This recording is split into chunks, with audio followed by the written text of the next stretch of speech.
calling to order the Millbrae City Council, our regular council meeting for June 8th, 2021. And City Clerk, if you could please call the roll. Sure, but could I make sure with Matthew that we're streaming live, please? We are live. Thank you. Excellent. Thank you, Matthew. Thank you, Elaine. Thank you. Councilmember Holliber? Present. Councilmember Fung? Here. Councilmember Pappen? Here. Vice Mayor Aliba? Here. Mayor Snyder? Here. All council members are present. Thank you. And if you could all please stand for the Pledge of Allegiance.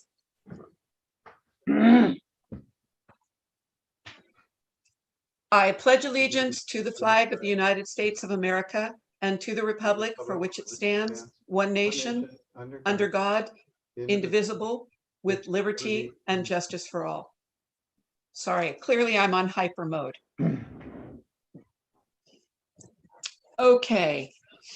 Ceremonial presentations, we have 3 of them, and I'm going to take a deep breath. We're actually ahead of our posted agenda, a little bit behind for our 7 p.m. But if we could, City Clerk, if you could please pull up the proclamation proclaiming the month of June as Pride Month. And I am hoping that we have Leland Anders in the audience. Whereas the city of Millbrae joins the county of San Mateo to observe Pride Month, honoring the history of the lesbian, gay, bisexual, transgender, and queer, the LGBTQ+ liberation movement, and to support the right of all residents to experience equality and freedom from discrimination. And whereas the rainbow flag is widely recognized as a symbol of pride, inclusion, and support for social movements that advocate the LGBTQ+ people in society, and whereas the LGBTQ+ community has worked tirelessly for respect, equality, and their very right to exist, LGBTQ+ individuals have had immeasurable impact to the cultural, civic, and economic successes of our country. And whereas the city of Millbrae is committed to supporting visibility, dignity, and equality for all LGBTQ+ people in our diverse community. And whereas while society at large increasingly supports LGBTQ+ equality, it is essential to acknowledge that the need for education and awareness remains vital to end discrimination and prejudice. And whereas the nation was founded on the principle that every individual has infinite dignity and worth, and the City Council calls upon the residents of Millbrae to embrace this principle and to work to eliminate prejudice everywhere it exists.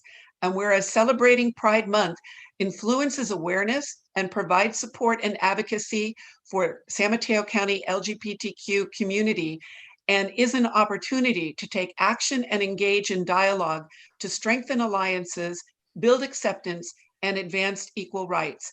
Now, therefore, we, the members of the Millbrae City Council, do hereby proclaim June 2021 as Pride Month in support of the LGBTQ+ community.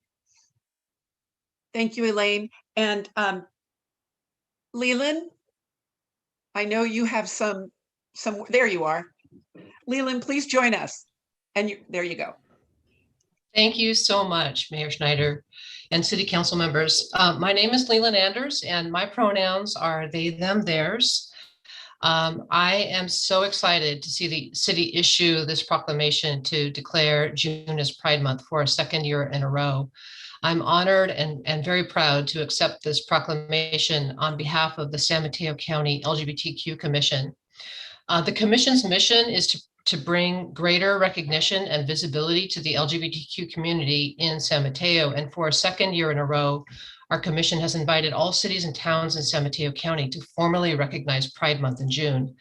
This visibility, as your proclamation states, allows LGBTQ residents to know that they are seen and they are important. And during this time of continued social distancing due to COVID-19, these simple acts of creating a visibility create a deeper sense of connection and inclusion for everyone in our community. By issuing this proclamation, Millbrae is visibly demonstrating how important it is for all of us to see our local government celebrate Pride Month This is another historic step to support diversity, equity, and inclusion in Millbrae. Just before I go, I would like to invite the residents of Millbrae to join the county in its virtual celebration of Pride Month this year, which kicked off just yesterday, and it's going to go through Saturday, June 12th. You can visit smcpridecelebration.com to see the agenda and register for the many educational and fun sessions being offered. Thanks so much for your time tonight. Happy Pride, and thank you so much for this proclamation. Thank you. Any questions or comments from council? It is my understanding, Leland, that we will have a photo op tomorrow. I'm not sure if you can come all the way up to Millbrae, but we would love to have you join us. We'll have that photo op and we can deliver. If you can't come, we can still deliver the proclamation to you. Elaine will take care of all of that. Thank you. I'll connect with Elaine. Excellent. Thank you. Wonderful. And thank you for joining us tonight. And thank you for all the work that all of you have done. Thank you. All right. Happy Pride, everybody. All right. Next up, we have Joe Terezi, the president of the Millbrae Rotary Club. And Mr. Terezi is going to discuss the Millbrae Rotary Club presentation. Please join us, Mr. Terezi. Thank you. Good evening. In spite of what it says on my box, I am not Sherry Teresi. I am in fact Joe Teresi, and I am proud to be serving this year as the president of the Rotary Club of Millbrae, and I'm here to talk about our wonderful Mayor's Cup golf tournament that we held in collaboration with the city this past May 27th. It was a very successful event up at Crystal Springs Golf Course. We had a full group of 72 golfers on hand, as well as many sponsors from the community. I'd like to acknowledge especially our two primary sponsors, Republic Urban, who was our Rotary Wheel sponsor at the amount of $5,000, and also the core companies who are our business sponsor at the $3,000 level. In addition to that, we had many more sponsors that sponsored holes and ads in our program to supplement our income. So this was a joint event that we held together and worked together closely with city staff on. And the idea of it is that the profits from the event are shared equally between the city of Millbrae for the purposes of supporting the new recreation center. And the other half stays with the Rotary Club of Millbrae for our school and youth programs in the community. So I'm happy today to be able to present a symbolic check to the city of Millbrae for its recreation center in the amount of $11,603. So hooray for that. And we do have a little short video that kind of summarizes how our event went. I'd like to say special thank you to Mayor Schneider, who was on hand to help us kick things off, as well as MCTV, who was there to videotape a lot of the highlights up from our event. So Elaine, if you could show the video, I'd appreciate that. Thank you.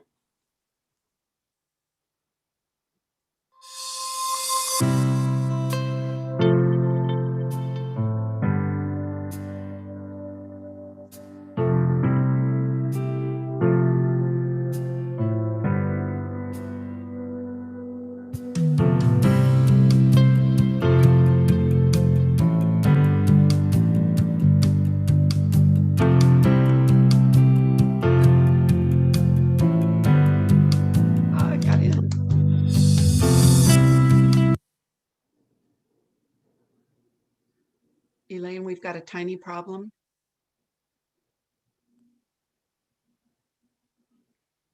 Somehow it stopped. Okay. Elaine, are you working on trying to bring it back? I'm going to say thank you to the Rotarians for having a sellout event that led me to not have to use a wood iron, if that's the right thing, to hit that first ball. I only had to putt. Okay.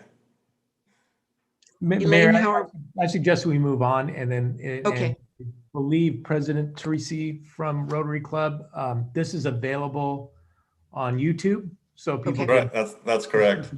and watch the entire video.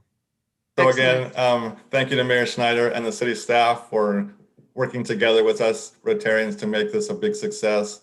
I'd also like to announce that the Rotary Club has also made a $1,000 contribution towards the skate park mural. So we continue to enjoy working with the city as our partner and serving the Millbrae community. Thank you. Well, and to all of the Rotarians, I see a number of you there. We still can't be together, but thank you so much for that incredible $11,603 to go into the recreation fundraising account. That is fantastic. Thank you for helping us kick that off. City Council, anyone, any comments? I'm not seeing any hands. Joe, thank you so much. Robert, I'm looking for other Rotarians there. You guys are fantastic. Thank you. I forgot to mention that City Manager Tom Williams was also on hand out there hitting the ball around. So I think he had a fun time too. So thanks. Yes, It thank was you. a Rotary. beautiful day, incredibly windy, but beautiful day. All right. Well, thank you so much. Speaking of the skate park mural, we have Millbrae Lions President Wayne Lee to talk about the Millbrae Lions donation to the skateboard park mural. Do we have Wayne? Yes, thank you, Madam Mayor, members of the City Council, City Manager Tom Williams. Congratulations to the Rotarians for a successful event. It was a lot of fun, and again, it's another classy event. And Rotarians are a very valuable organization to Millbrae. Has been doing a lot for Millbrae, and the Millbrae Lions Club are happy to partnership with them on projects and doing what we can for our city and our new community center. Hopefully continue to raise money for our new community center. Is Hannah here? I thought Hannah was going to do a presentation, but she's not. Okay, never mind. Okay, anyway, so the Millbrae Lions Club is, thank you for the recognition. We don't normally ask for, we're not asking for recognition, but we appreciate it. We continue to raise money and contribute back to the community, and that is only because of our partners in the community who helped us raise this year $20,000 in the pandemic time so we can help schools and help the children programs, and also help whenever we can. In this case, the mural, and I believe that and the Rotarians, between the Rotarians, the Lions, and other organizations, we get things done in Millbrae, and we're very proud to be part of that. So thank you for the opportunity. And the Millbrae Lions Club, thanks all of our people who help raise money. We have a golf tournament coming up too on September 13th at the Green Hills Country Club, and spaces fill up very quickly. So we hope that you will join us in that event. Most of that money will go back to community. And I'd also like to thank our Leo's Club, who've been doing a lot in collecting plastic bags to build those benches. And so, our club is very active, and we continue to be active, and we continue to do things like doing up those drive-in movies during the time that we are in COVID, passing out candy, and Rotarians, and they're handing out hot chocolate during the Christmas time. So we as a community should be very proud. And Lions Club is very proud to be part of that community. So thank you, Madam Mayor, who's also a Lion Club member, and Gina Pappin and Anders Fung and Tom Williams are also a club member. So we also, last thing I want to announce is that we have our new president, Gary Pellegrini. He's going to be sworn in at the Green Hills Country Club on June 25th. And if you seating is limited, so if you plan to go buy your tickets as soon as possible. Thank you again for your time. Thank you, Lion President Wayne. I do see that Hannah's on the list. I'm going to try to do this from memory. My understanding is we're down to almost paying for the skateboard park, the donation from the Millbrae Rotarian Club, the Millbrae Lions, Millbrae Community Foundation. The city had some seed money into that. There have been other smaller donations. And when we accepted the check a week and a half ago from the Lions, we were about $900 short, but now I think we're in the $500 range.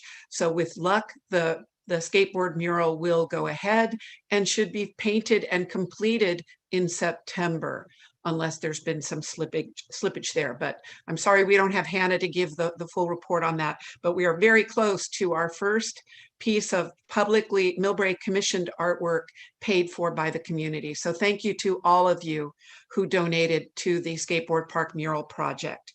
All right, City Manager, it is now in your hands with agenda overview and staff briefing. Again, thank you very much, Mayor, members of the City Council. And yes, thank you to both the Rotary Club and the Lions for their ongoing contributions to all of the events and activities here in the city of Millbrae. So real quick agenda overview, we move to item number 2, which is has calendar of events and reports of bills and claims, which is on the council agenda every meeting. Then we move to item number 3, approval of the meeting minutes. We do have the regular meeting minutes of April 13th, 2021 for approval this evening. Item number 4, oral reports from city committees and commission chairs. We have no reports this evening from any chair of a committee or commission. Then we move on to our public communication. Public communication is for any member of the public to address the city council for 3 minutes on any item not on the agenda. So this is a time where anybody from the public can address the city council on any concerns that they have. The time limit is 3 minutes. Then we move on to the consent calendar. We have 2 items on the consent calendar this evening. Item number 5 is to consider a resolution of the Millbrae City Council establishing the appropriations limit, also known as a GAN limit, for fiscal year 2021-2022. Item number 6 is to consider a resolution authorizing the city manager or designee to execute an agreement with the County of San Mateo to provide the Office of Emergency Services Director Coordinator Services in the amount not to exceed $55,087 for the period of July 1st, 2021 through the fiscal year, which ends June 30th, 2022.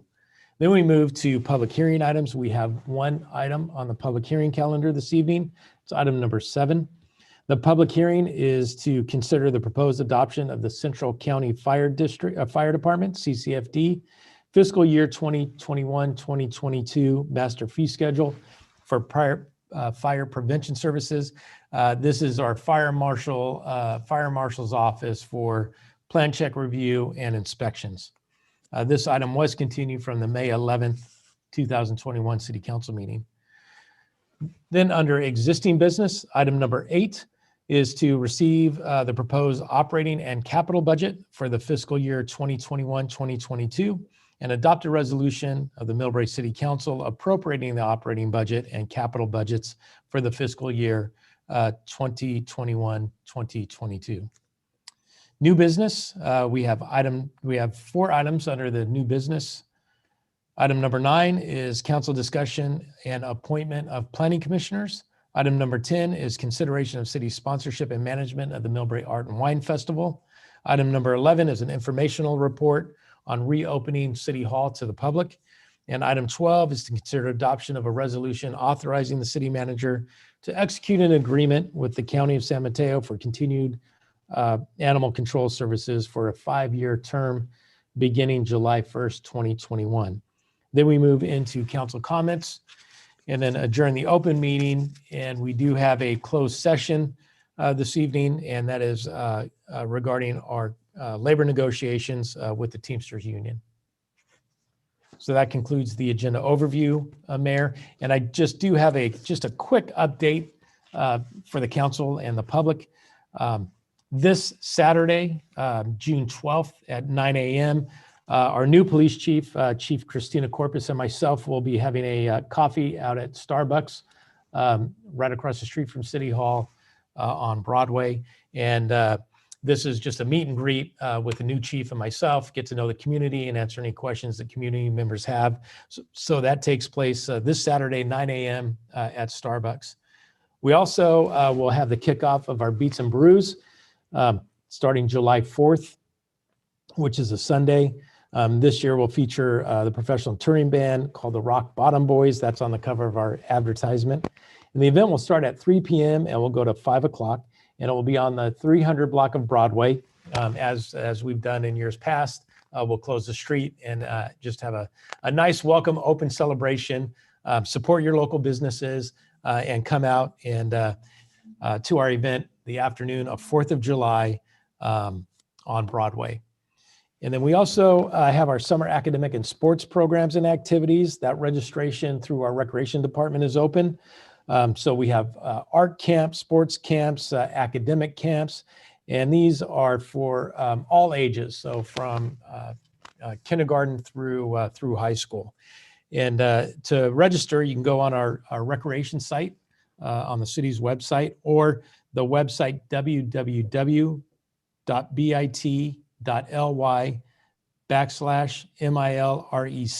So that's www.bit.ly/MILREC for more information. Then the City Council reviewed and adopted, and the Millbrae Community Enhancement Advisory Committee has also gone to work on the new tree dedication program. So anyone interested in purchasing a tree and dedicating a tree to someone, it could be a pet, it could be a member of your family, a friend, whoever.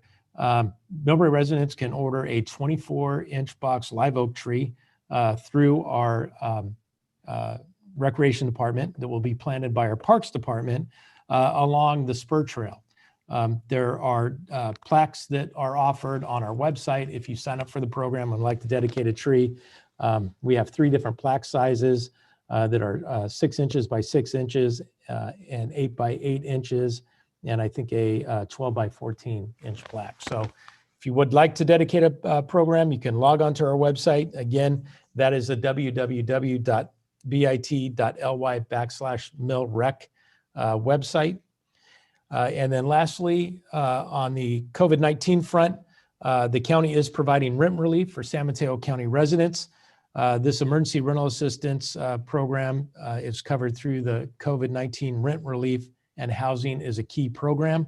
So to check eligibility for this requirement and apply for help, or find a local partner and network organization for rental relief, you can log on to the website housingiskey.com. So housing is key, HOUSINGISKEY.com, or you can call the county at 833-430-2122. Again, 833-430-2122 for assistance with rent relief.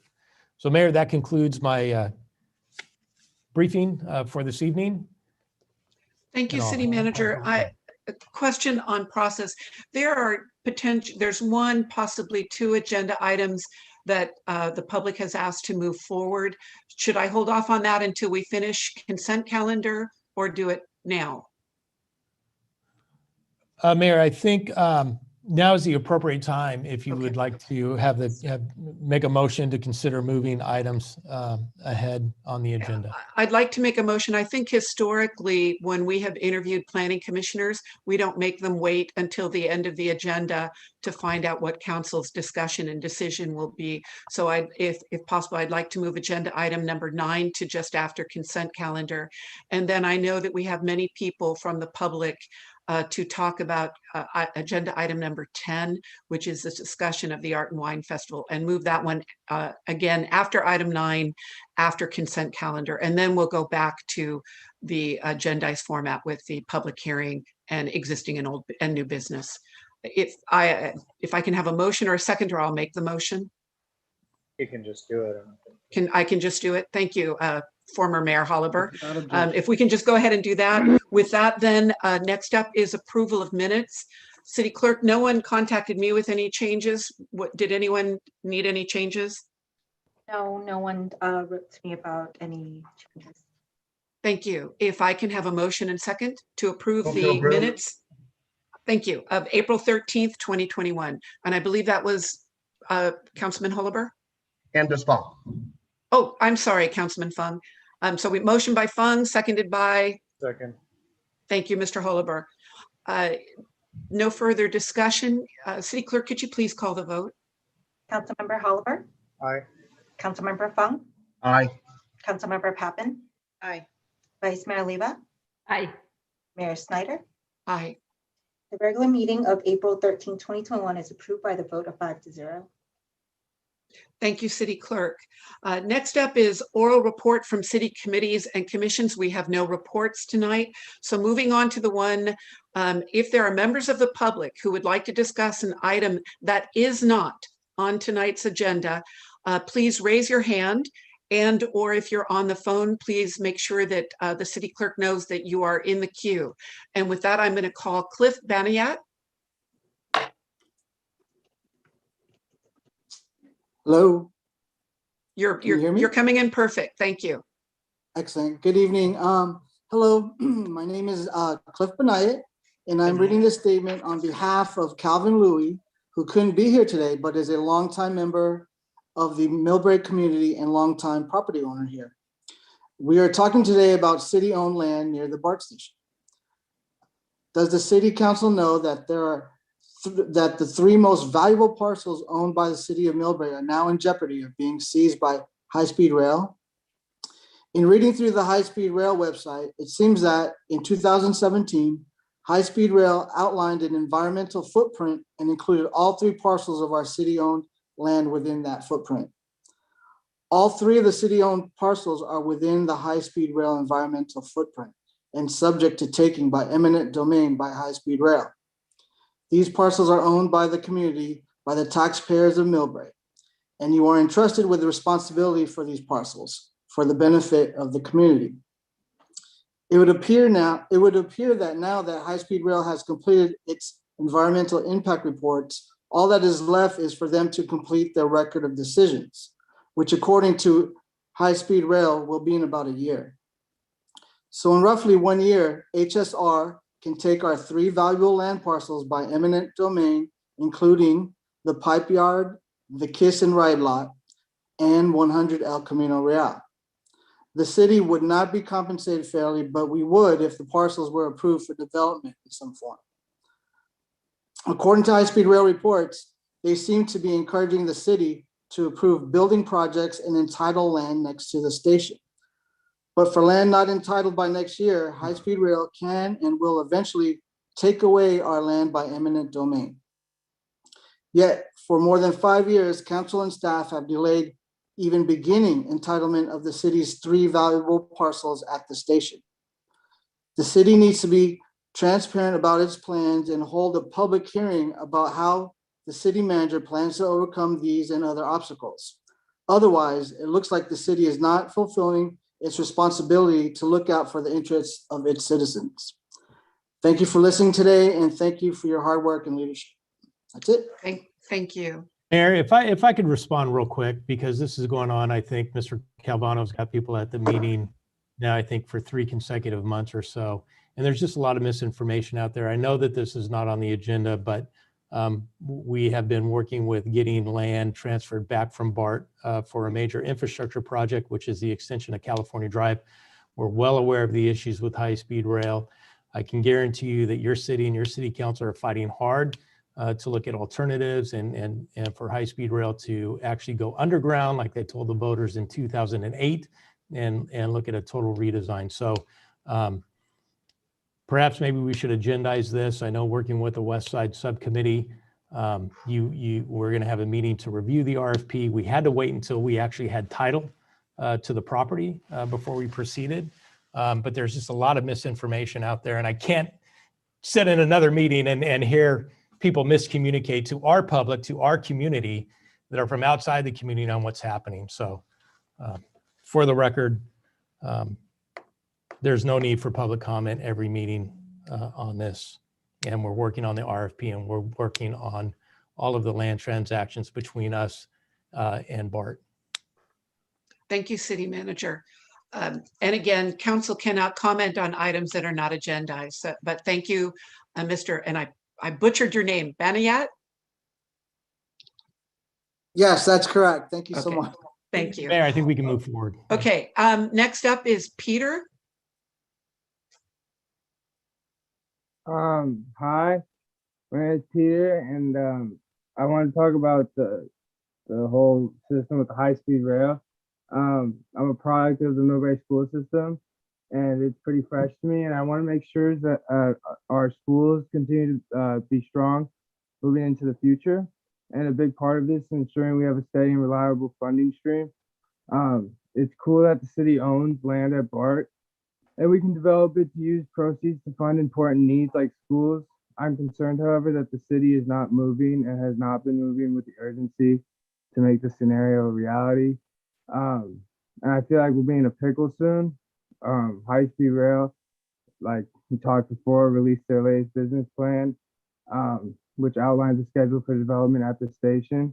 This schedule shows that by August of 2022, the records of decisions will be complete, and at this point, there will have all necessary permissions to begin talking or taking our city's land using eminent domain. If we don't have any entitled on our city's own land by this time, we will get pennies from high-speed rail. Delays have consequences. Way back 5 years ago, when the city established policies for the area, there was no threat of high-speed rail, and there was no update surplus land act to worry about. But now the city has missed the December 31st, 2020 deadline to declare this land non-surplus. We missed the vote, and now we have to conduct an elaborate and expensive process before we have an opportunity to use this land to create maximum city revenues per city policy. Let's get going ASAP on what we have to do to satisfy the surplus land to preserve the possibility of using this land as the city council originally intended. I have to wonder who is managing the city. The city declared 2 other cities' owned properties as non-surplus during the December 2020 deadline, but our most valued plots were overlooked, facing the prospective loss of our most valuable land in exchange for very little when HSR appropriates them. What's the city's manager's game plan? Now we're getting sued for millions over a housing proposal, and like all cities, Millbrae faces budget deficits. We're not going in a good direction. Thank you for listening today, and I wish the best to overcome the challenges. And Thank you. Peter, may I get your last name for the record, please? Yeah, it's Ingarjola, INGARGIOLA.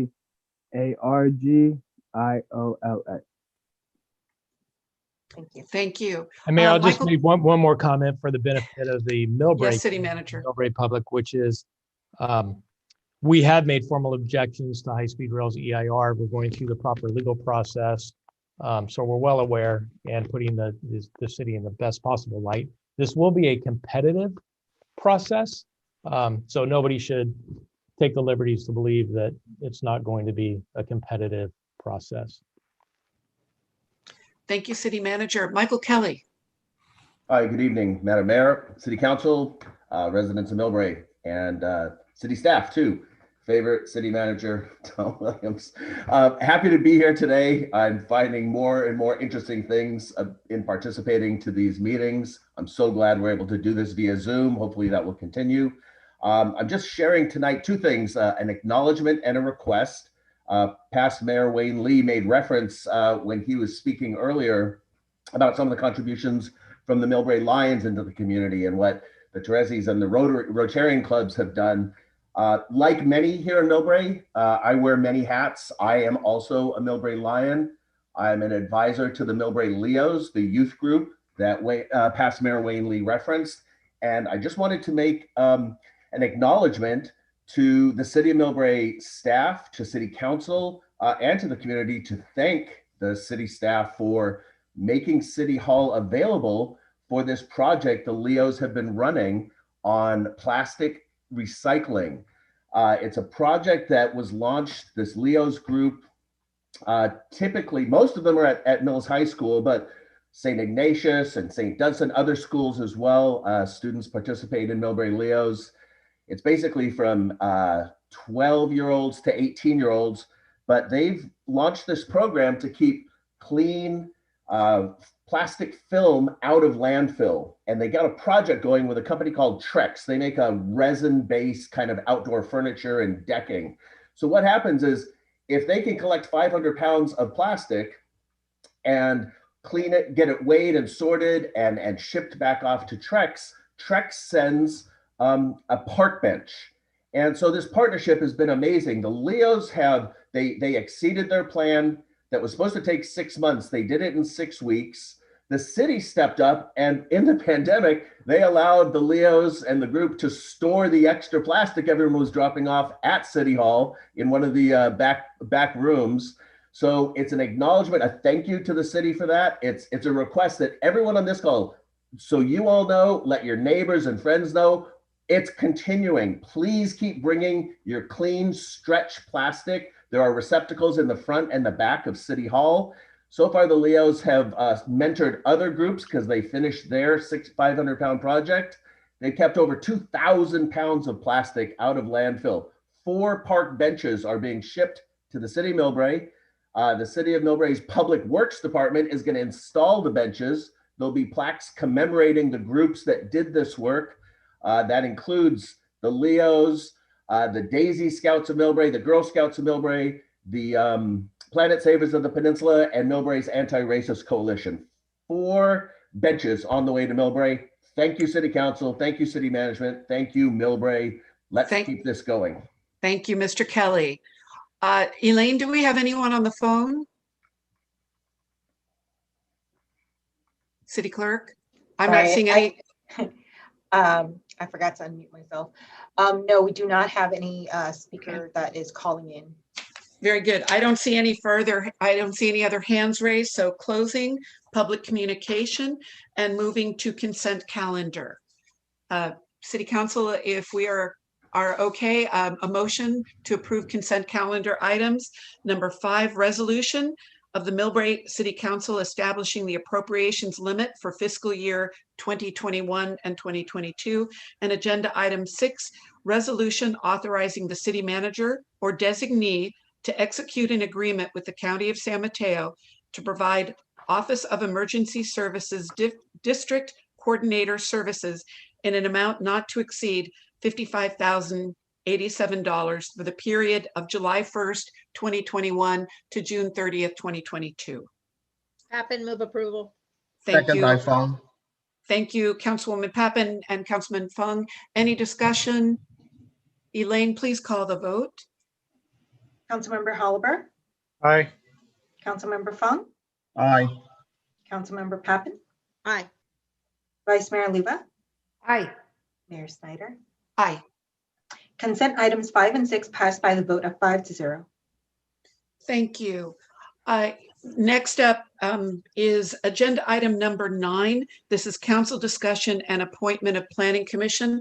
For the people who didn't join us to the special council meeting, we interviewed 4 candidates. A 5th candidate dropped out earlier today. So we interviewed every candidate that applied. And we have 1 vacant seat on the planning commission and 1 planning commissioner who is asking to be reappointed. I don't know, city manager, there's not typically a staff presentation. Do we go directly into council comments? That is correct, Mayor. Okay. City Council, I'm either looking for hands or hands raised or hands in the screen if anyone has a starting position. Vice Mayor, please go ahead. Yeah, I would like to just say I thought that the pool of applicants was amazing. It's very refreshing to see everything moving, different people coming out. I guess my first consideration would be if only there was some sort of training, and we've talked about this for many, many years. I think that the last 2 applicants, Amir and Odette. Thank you, were two gentlemen that I would really like to get to know. And I think that training or maybe a committee appointment for both of them would be amazing. And I would, I'll just put my nomination out for here. I'd like to nominate Chris. I think he's totally climbed the ranks and knows exactly what he's getting into, and incredibly knowledgeable. And I'd love to see Chris be on the council. And I think the fact that Kathy Quigg has the experience, the knowledge, and still the desire, everybody, to put in all the hours, I'd like to nominate the two of them. Thank you, Vice Mayor. Before anybody moves in, my apologies to the 4 candidates that we interviewed. We interviewed Christopher Del Negro, who is a current Park and Rec Commissioner. We interviewed Catherine Quigg, who is a current Planning Commissioner. We interviewed Mohammed Amin, Zairania Jorami, and Oded Korzin tonight. And as the Vice Mayor pointed out, all 4 are excellent human beings. With that, Councilwoman Pappen. Gina, I think, there you go. Yes, thank you, Madam Mayor. Thank you to all the applicants for their preparation and their time this evening and their consideration for wanting to be a more active part of the city of Millbrae. I accommodate or compliment everyone. Thank you, thank you, thank you. We do have a training session. I find it funny, Oded said he didn't prepare much, but he did a lot there. Even attending the prep course that we had, and everybody who was involved in the process. Going back and forth, being on the Planning Commission is a very difficult job, and you are balancing different interests throughout the city, but yet trying to move the city forward. We've had a couple council members that have served on there. I tried to get on the Planning Commission once and never made it. It's an important job, and I really want to thank everybody. I'm leaning that, yes, Kathy Quigg to return to service, and Christopher Del Negro, just as a matter of the backgrounds here. I did enjoy all the applicants today and really want to thank them, but that's kind of where I'm leaning, and I hope we can work with everybody moving forward here, because I think it is important to keep people engaged. Thank you. Thank you, Councilwoman. Councilman Holliber. Thank you. I'd like to start, I believe City Attorney Mr. Conran was planning to make a statement. There was a threatening email sent to the council today, threatening legal action. Mr. Conran, can you make a statement about that, please? I'd be happy to do so. I think some have questioned the council's maybe prior actions in appointing people to the Planning Commission, and I thought it'd be helpful just to point out what the rules are in terms, or at least what our city code provides, which is simply that the Planning Commission shall consist of 5 members. They're appointed by the city council, and they serve at the council's pleasure, which means the council can remove them if it so desires. Members of the Planning Commission need to be qualified electors of the city, and to be an elector, of course, you need to live in the city. And the only other condition is they cannot hold any paid office or employment in city government. Other than that, it is completely up to the discretion of the city council as to who they decide to appoint to the Planning Commission. There's no other rules or restrictions other than maybe the general conflict of interest rules of the state. But I don't think any of those apply in these instances. So I just wanted to clarify that there's not other types of qualifications or things. It's really up to your discretion as to what you feel is important and who should be nominated. So hopefully that clarifies things. Can we clarify for the record, please, that all the candidates were asked the same questions during the process? Thank you. They were, yes. So that, and it was. Can we also clarify that that's always the case in every interview? We have run it exactly like we ran it tonight. Yeah. Thank you, Mr. Conran, for clearing the air on that. Yeah. I am in agreement with my colleagues, Councilwoman Oliva and Councilwoman Pappen. I think we had an excellent pool of candidates and a lot of interest and desire from all four applicants. But that being said, I think experience is important. I think Commissioner Quigg, I think, been on the commission for quite some time now and still wants to keep it up. I think I certainly applaud her for all of her dedication as a volunteer to this community, all uncompensated. And I think her being reappointed would really be a benefit to the commission to have that institutional knowledge. I also believe Christopher Del Negro would be an excellent fit as well. He's already served our city quite well as a commissioner for several years. Had a chance to work with him closely on the recreation center project. And I think he would be an excellent fit for the community, for the planning commission. That being said, I do believe our two other applicants have a lot to offer as well, and I would encourage both Odette and Amin to apply. I believe Amin has applied to other city committees and commissions, and I would encourage Odette to do it as well and to remain active in this community. And I appreciate both of your desires to give back to this community. Thank you. Thank you, Councilman Holliber. Councilman Fung. Thank you. First of all, I wanted to say, with regard to the comment that the city attorney just made, I'm extremely proud in how this planning commissioner appointment process has been. As a previous planning commissioner, I will say that even back in the days when I was first appointed, the process has been extremely open, transparent, and the council has always done a good job in finding some of the best candidates. So having been appointed previously myself and actually serve on the planning commission next to Chair Quigg, I found that she is full of energy, lots of great ideas, and have served the city extremely well for the past 29 years. So I'm extremely excited to see he wants to return to continue to serve the city. I personally think that our city has owed her a great deal of gratitude for the almost 3 decades long of service to all of us. So extremely happy to see her returning, and I fully support her continue to serving our planning commission. All the other candidates are great.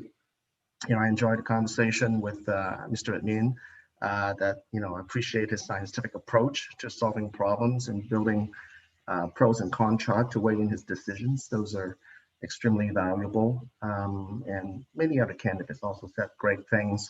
Mr. Del Negro has done an excellent job in the past of serving on the Park and Rec Commission. He's been extremely instrumental in helping us with the process of the rec center. And throughout his time as bike pedestrian advisory, and also advising the council on many different occasions and being really involved in our community, has demonstrated a long-standing history of volunteerism in our city. So I'm very glad that he is willing to step up to the next level and really take on a bigger role and help shape the planning of our city moving forward here. We have a lot of new projects coming up, and we're going to need volunteers such as Mr. Del Negro to continue to guide our city in terms of our planning moving forward here. So I think my position is clear. I'm extremely, what should I say? I think the process of appointing our planning commission has been extremely well done. Especially we had this training session, information session, brought in great candidates. Forward to planning commission back in action again. Thank you, Mayor. Thank you, Councilman Fung. Okay, I want to thank all 4 of you. They were tremendous interviews. I love the enthusiasm. I too will support Kathy Quigg for being reappointed for that. Millbrae, we've gone through some changes, but I think with what's happening at the Gateway project, which hopefully will happen on the west side of the BART station and along our entire El Camino, and what's needed in Broadway, is going to be some pretty amazing change. And I think besides her years of service and the dedication that Ms. Quigg always shows to going out and seeing the sites, walking the sites, and the institutional memory. She truly is our institutional memory as we bring on new people. We've got a number of new people, and then some medium terms, Jean Jo and Maureen Davis. So we'll have a little bit of old, a little bit of medium, and a little bit of new. I am very grateful for Kathy's terms of service and that institutional memory. In terms of Mr. Del Negro, I do work with him on bike pedestrian committee issues. He is my go-to person as I represent or serve on the county BPAC on all things bicycle and pedestrian. He has a really good grasp of another plan the city is currently working on, and that's the active transportation plan. So I think for what the city's needs are right now, I support Ms. Quigg and Mr. Del Negro. For our other two candidates, I know Mr. Amin did click a number of other boxes. I would be very happy to meet with you as quickly or as soon as possible and talk about some of our other committee assignments. In the past, we have, just in the last few months, people who weren't appointed, we have gotten them onto other committees, and they are already contributing to Millbrae, as well as learning more about how government works on that. And the same for Oded. This is just the beginning on that. It is hard to be a planning commissioner. Typically, you have served in other capacities in the city before you get this position. So please don't be disheartened, and please continue to work with us. And the other council members, I'm sure, would be happy to meet with you. I'm happy to try to help you find a good fit within our structure. And I know we have openings on almost every other committee on there. So with that, Gina, or Councilwoman Pappen, I saw your hand raised. Please go ahead. Thank you. And as we progress in this process, first, I'd like to say I didn't have my mind made up until the interviews were done here. And I think most of the... Gina, you're cutting out. You just went on mute. There you go. Yeah. So, we went through this process with a very open mind, and I believe all the council members did so. I would like to reiterate to the city staff that I hope we can continue educating our planning commissioners throughout maybe regular informational sessions or trainings. Many of us have to go through on a regular basis. So I hope we can establish that ground basis, if it's ethics or if it's just planning, something like that. I think it just benefits everybody in the long run. Thank you. Is that a, I'll move second? Yes, it's already been moved. I made the nomination. Make the second. I will second Ms. O'Leary, the vice mayor's nomination. Come on, let these guys release. City manager, because this is my first planning. Well, this isn't. This is my second. Do I need to open this up for public comment, or can we go straight to, I'm sorry? You do, yes. Okay, please opening, if there are members of the public who would like to comment, please raise your hand. And if you're on the phone, please alert the city clerk. I think it's *6. 9. Okay, I'm not seeing anyone's hands raised. Closing public comment. Any further discussion by council?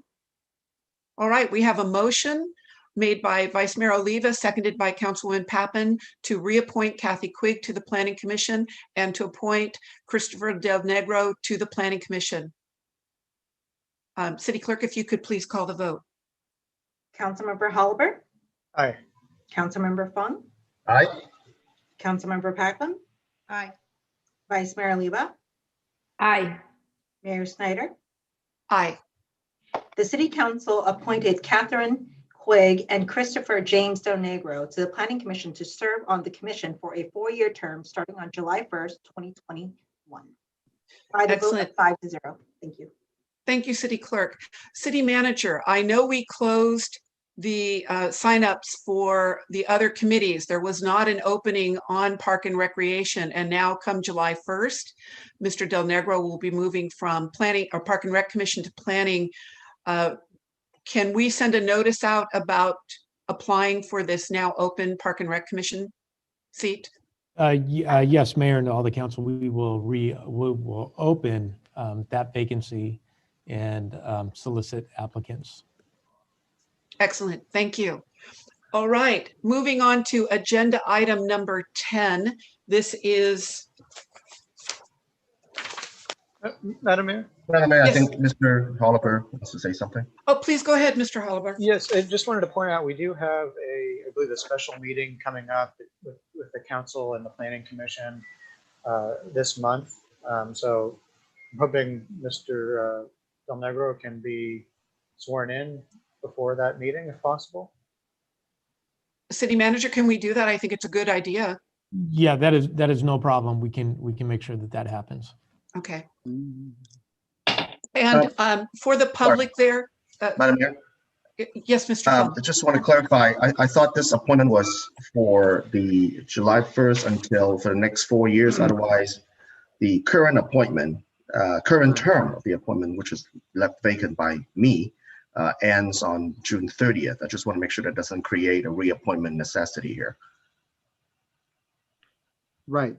I think that's true. We did. I think Mr. Del Negro is welcome to attend that meeting, but his term of office would start July 1st. And that's a study session, isn't it? So we're not making any decisions. We're just being brought up to speed on the general plan, the active transportation plan, and the specific plan. City manager, that's on June 26th, I believe. It is. No, 21st. 28. 28. I don't have my calendar in front of me. Correct. It is 28. on. Oh, our council meeting is the 29th. Okay. 21st, yeah. I'm 28th, excuse me. Okay. But he can attend as a member of the public. But I guess if there's no decision being made. Well, he certainly attend as the the Park and Rec Commissioner. Thank you, Mr. Fung. Good point. Thank you. Okay. Maybe the city attorney and I can have a offline conversation, and then we can bring that information back to the city council and to the appointed planning commissioner. That sounds like an excellent plan. Thank you, city manager and city attorney. The other item that we've moved forward is agenda item number 10, consideration of city sponsorship and management of the Millbrae Art and Wine Festival. This is an action item. City manager, do we have a staff presentation? Mayor, I had my hand up for 1 second. Oh, Please. I'm sorry, Vice Mayor. Go ahead. I just wanted to have a little bit of fun. Well, Christopher is off camera now, but there was a couple set of eyeballs there that needed to be acknowledged. And we got Dan there supporting his wife. So I wanted to congratulate Christopher's children that were there rooting there for him, and Dan for helping Kathy out. Because I mean, this is a team effort. And I normally, if we were in council chambers, we'd be able to get up and shake hands with everybody. So I just wanted to extend my congratulations and acknowledge the other set of eyeballs that were in the little screen. Thank you, Vice Mayor. Well said. Okay, and again, I apologize. Congratulations, Commissioner Quigg, and congratulations, Commissioner Del Negro. Thank you. Oh, there Thank they you. are. Thank you. Okay. All right. Moving on to agenda item number 10. Staff, do we have a presentation? Yes, thank you, Mayor. Again, Tom Williams, City Manager. Just real quick. So in response to significant interest received by community members, past event promoters, it became clear to us here as staff that the Millbrae community would really like to see the Art and Wine Festival take place this year. Traditionally, I think as everyone knows, it's a weekend of Labor Day, and it's that Saturday and Sunday before the Monday Labor Day holiday, which is the first weekend in September.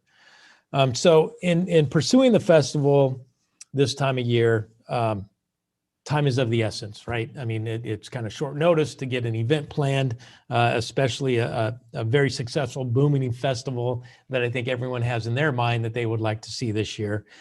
So to bring that back to life in short notice, we certainly need to get moving. We also believe, obviously, that this is a transitional year coming off of and healing from the pandemic.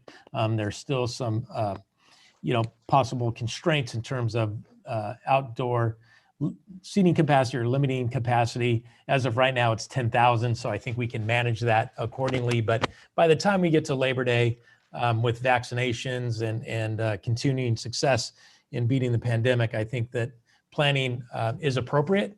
And I think and do recommend that we do move forward with this. But that's the item for the agenda and the question of the council tonight.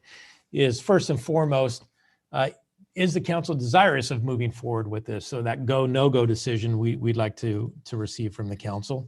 And then also, how do we proceed? We all know that for years, the Chamber of Commerce has facilitated this event. I think since 1970, they facilitated the event, and the event has grown to one of the largest events in the Bay Area. We did some due diligence. We did reach out to the previous companies that the chamber has contracted with, Team Pro Events and Miramar Events, just to gauge their interest and get some ideas. And they have been very helpful in terms of, what craft vendors are available, food vendors are available in light of the pandemic. A lot of them have gone out of business or have taken the year off. And then I had a meeting with the Chamber of Commerce last Friday, and they communicated their desire to move forward with the festival. So putting this on the agenda, the purpose is to have this business discussion, work together to figure out how we can move the festival forward in the best interest of the community and our local businesses and our local nonprofits. Hopefully we can all get together and make this happen. But time is of the essence, and I would just open it up for discussion of the council to kick the idea around and get some feedback from the council. And also answer any questions that you have. Thank you, City Manager. I think that this is an opportunity to shine, to show where Millbrae really shines, and all of us coming together to work on bringing things back after what has been a really, really rough 16 months with that. I don't know if council members had the opportunity. It was a very full day. We were also down at the rec center for the last steel bar to be brought into place. And I don't know if you saw the letters that came from people, and I believe some of them are here. We can do a round of council kind of replying to the city manager's questions, then open it up to public comment, or would you like to hear public comment first? Council, where are you at? I'd like Gina, to hear the public, please. Okay, thank you. Other people, would you prefer hearing the public members first, and then we go into discussion? Yeah, let's hear the public if we can. Yes, please. Okay, thank you. Very good. So opening this to public communication. If you are the public speaking on the Art and Wine Festival, please raise your hand. If you're on the phone, please alert the city clerk that you would like to speak. And with that, I'm going to call Kathleen Kimura. Please go ahead, Ms. Kimura. Oh gosh, I'm first. Okay, yes, indeed, we would like to see a Millbrae Art and Wine Festival this year after an 18-month or a year gap. However, and I do give credit to the council for bringing this to everyone's attention, and I think if the council is willing to support this festival, I think all of us in the community can come together. However, I do think that this has been and continues to be a Millbrae Chamber of Commerce event. The Millbrae Chamber of Commerce, of course, is a business community. It's made up of business members in the community of Millbrae. And I know that the CEO, Lorianne of the Chamber, has been working throughout the pandemic. It's been very difficult for her because the building has been closed, but she has been attentive to many of her members. I think that she already has made some communication with a potential event planner. And I'm sure that, together with the council, with the chamber, with others in the community, something can happen. I know that the Millbrae Chamber of Commerce is very important to us, to the Millbrae Japanese Culture Festival Committee, because they act as our fiscal agent. And I have been in communication on and off with Lorianne throughout the year. And she has been extremely supportive and providing me all the necessary documents that I've needed to get city approval for the banner and potentially eventually for an ABC license, etc., for us to put our festival on in October. So I do think that it would be great if the Millbrae City Council could get behind the chamber and be supportive in any way it can. But I do not believe that the City Council should take over the Art and Wine Festival, because it is a Millbrae Chamber of Commerce event, and it's there to benefit and support the Millbrae Chamber of Commerce. So that's all I have to say. Thank you. Thank you, Ms. Kimura.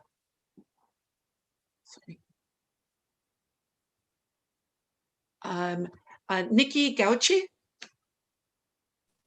Hi. Yes, I'd like to just first off say that I agree with what Ms. Kimura said, and I think that it was really well said. I just want to add that after reviewing what was written in the agenda, it stated some things that I thought were curious, such as that after the pandemic, of course, the 2020 Art and Wine Festival had been canceled. And then all of a sudden, community members sparked interest. And of course, this is the 50th anniversary, and it is a big moment for the city of Millbrae as a whole.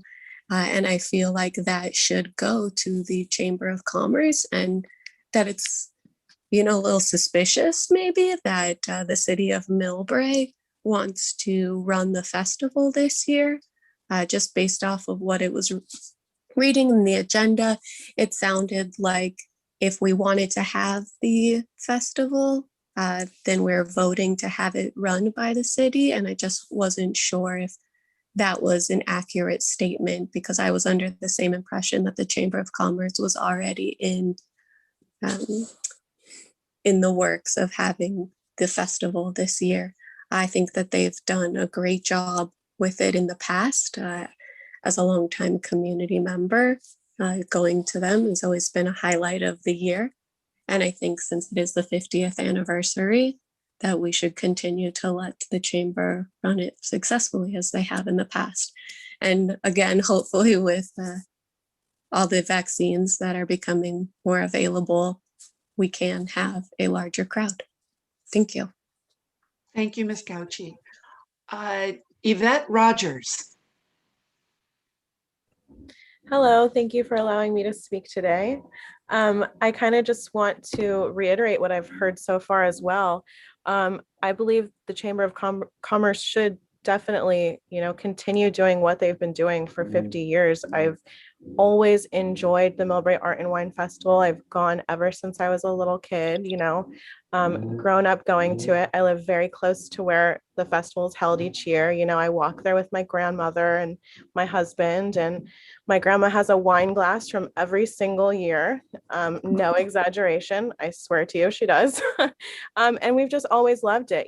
There's always been like vendors and food booths that you see every year, and you get excited to see, and you get used to those people. And I think it would only be fair for them to be able to continue their tradition, and as well for the community to continue their tradition of going and letting the Chamber of Commerce continue to put on the event that we've all, really looked forward to every single year, especially with COVID and, everybody being stuck at home for so long. It's like the one event where we can all come together and we can all hang out, and as a young person in the community, I'm in my 20s, it's the only event that I know of in Millbrae that actually does bring us together. I know there was a couple other things mentioned in this meeting, other events that are done, but I'd personally never heard of those. And I know a lot of my friends probably haven't as well, but the Art and Wine has always been tried and true,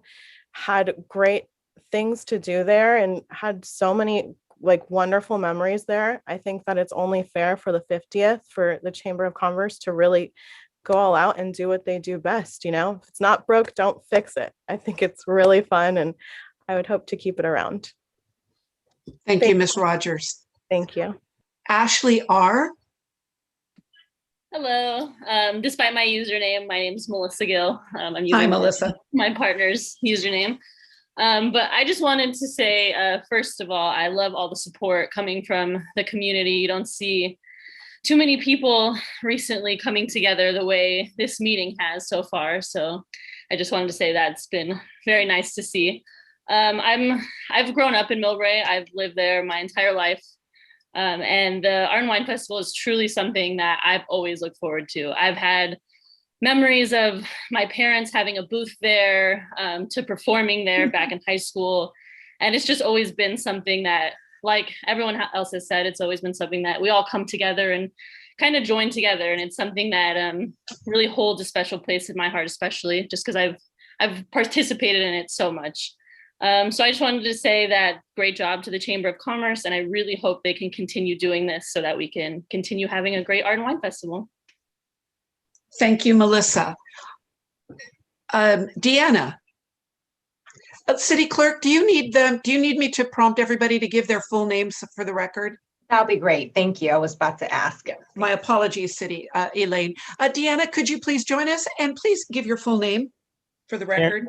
Mayor, if I may, also for the record, it's helpful if they give their address. They don't have to, but at least the city they live in is helpful. Very good. Thank you.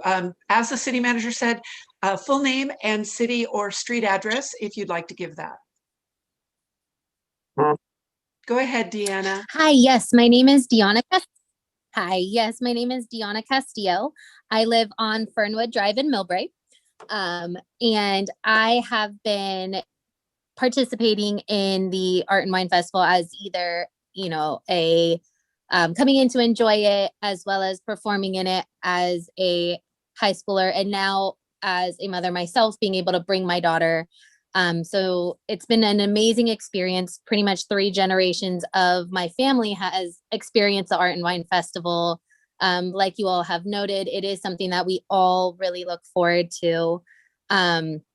For me, I think one of the biggest impacts I've had from the Art and Wine Festival is just knowing that, honestly, that the Chamber of Commerce is the one putting it on. To me, it was very surprising when I first found that out. I thought it was a really awesome change that you hear from maybe some other cities that we have around here. As we've said, it's gone on for 50 years, and I think the Chamber of Commerce has done an amazing job, and especially at a time when there is not as much planning that we've had before. I feel it's even more impactful that it is done by the Chamber of Commerce, because they've already pretty much have, their planning out. They know how to factor in when things don't go right, things that when your first year of planning, you're kind of working out all those little kinks in it that the Chamber of Commerce has already figured out and laid flat. And I think right now, at a time when we already don't have as much time to plan, I think it's even more important that it's handled by people that know exactly what to do, how to get it done a lot faster, and be more efficient in order for us to be able to put on this amazing festival that everybody is expecting, especially after the pandemic. So that's all. Thank you. Thank you, Ms. Castillo. I see I see either Dan or Kathy Quigg.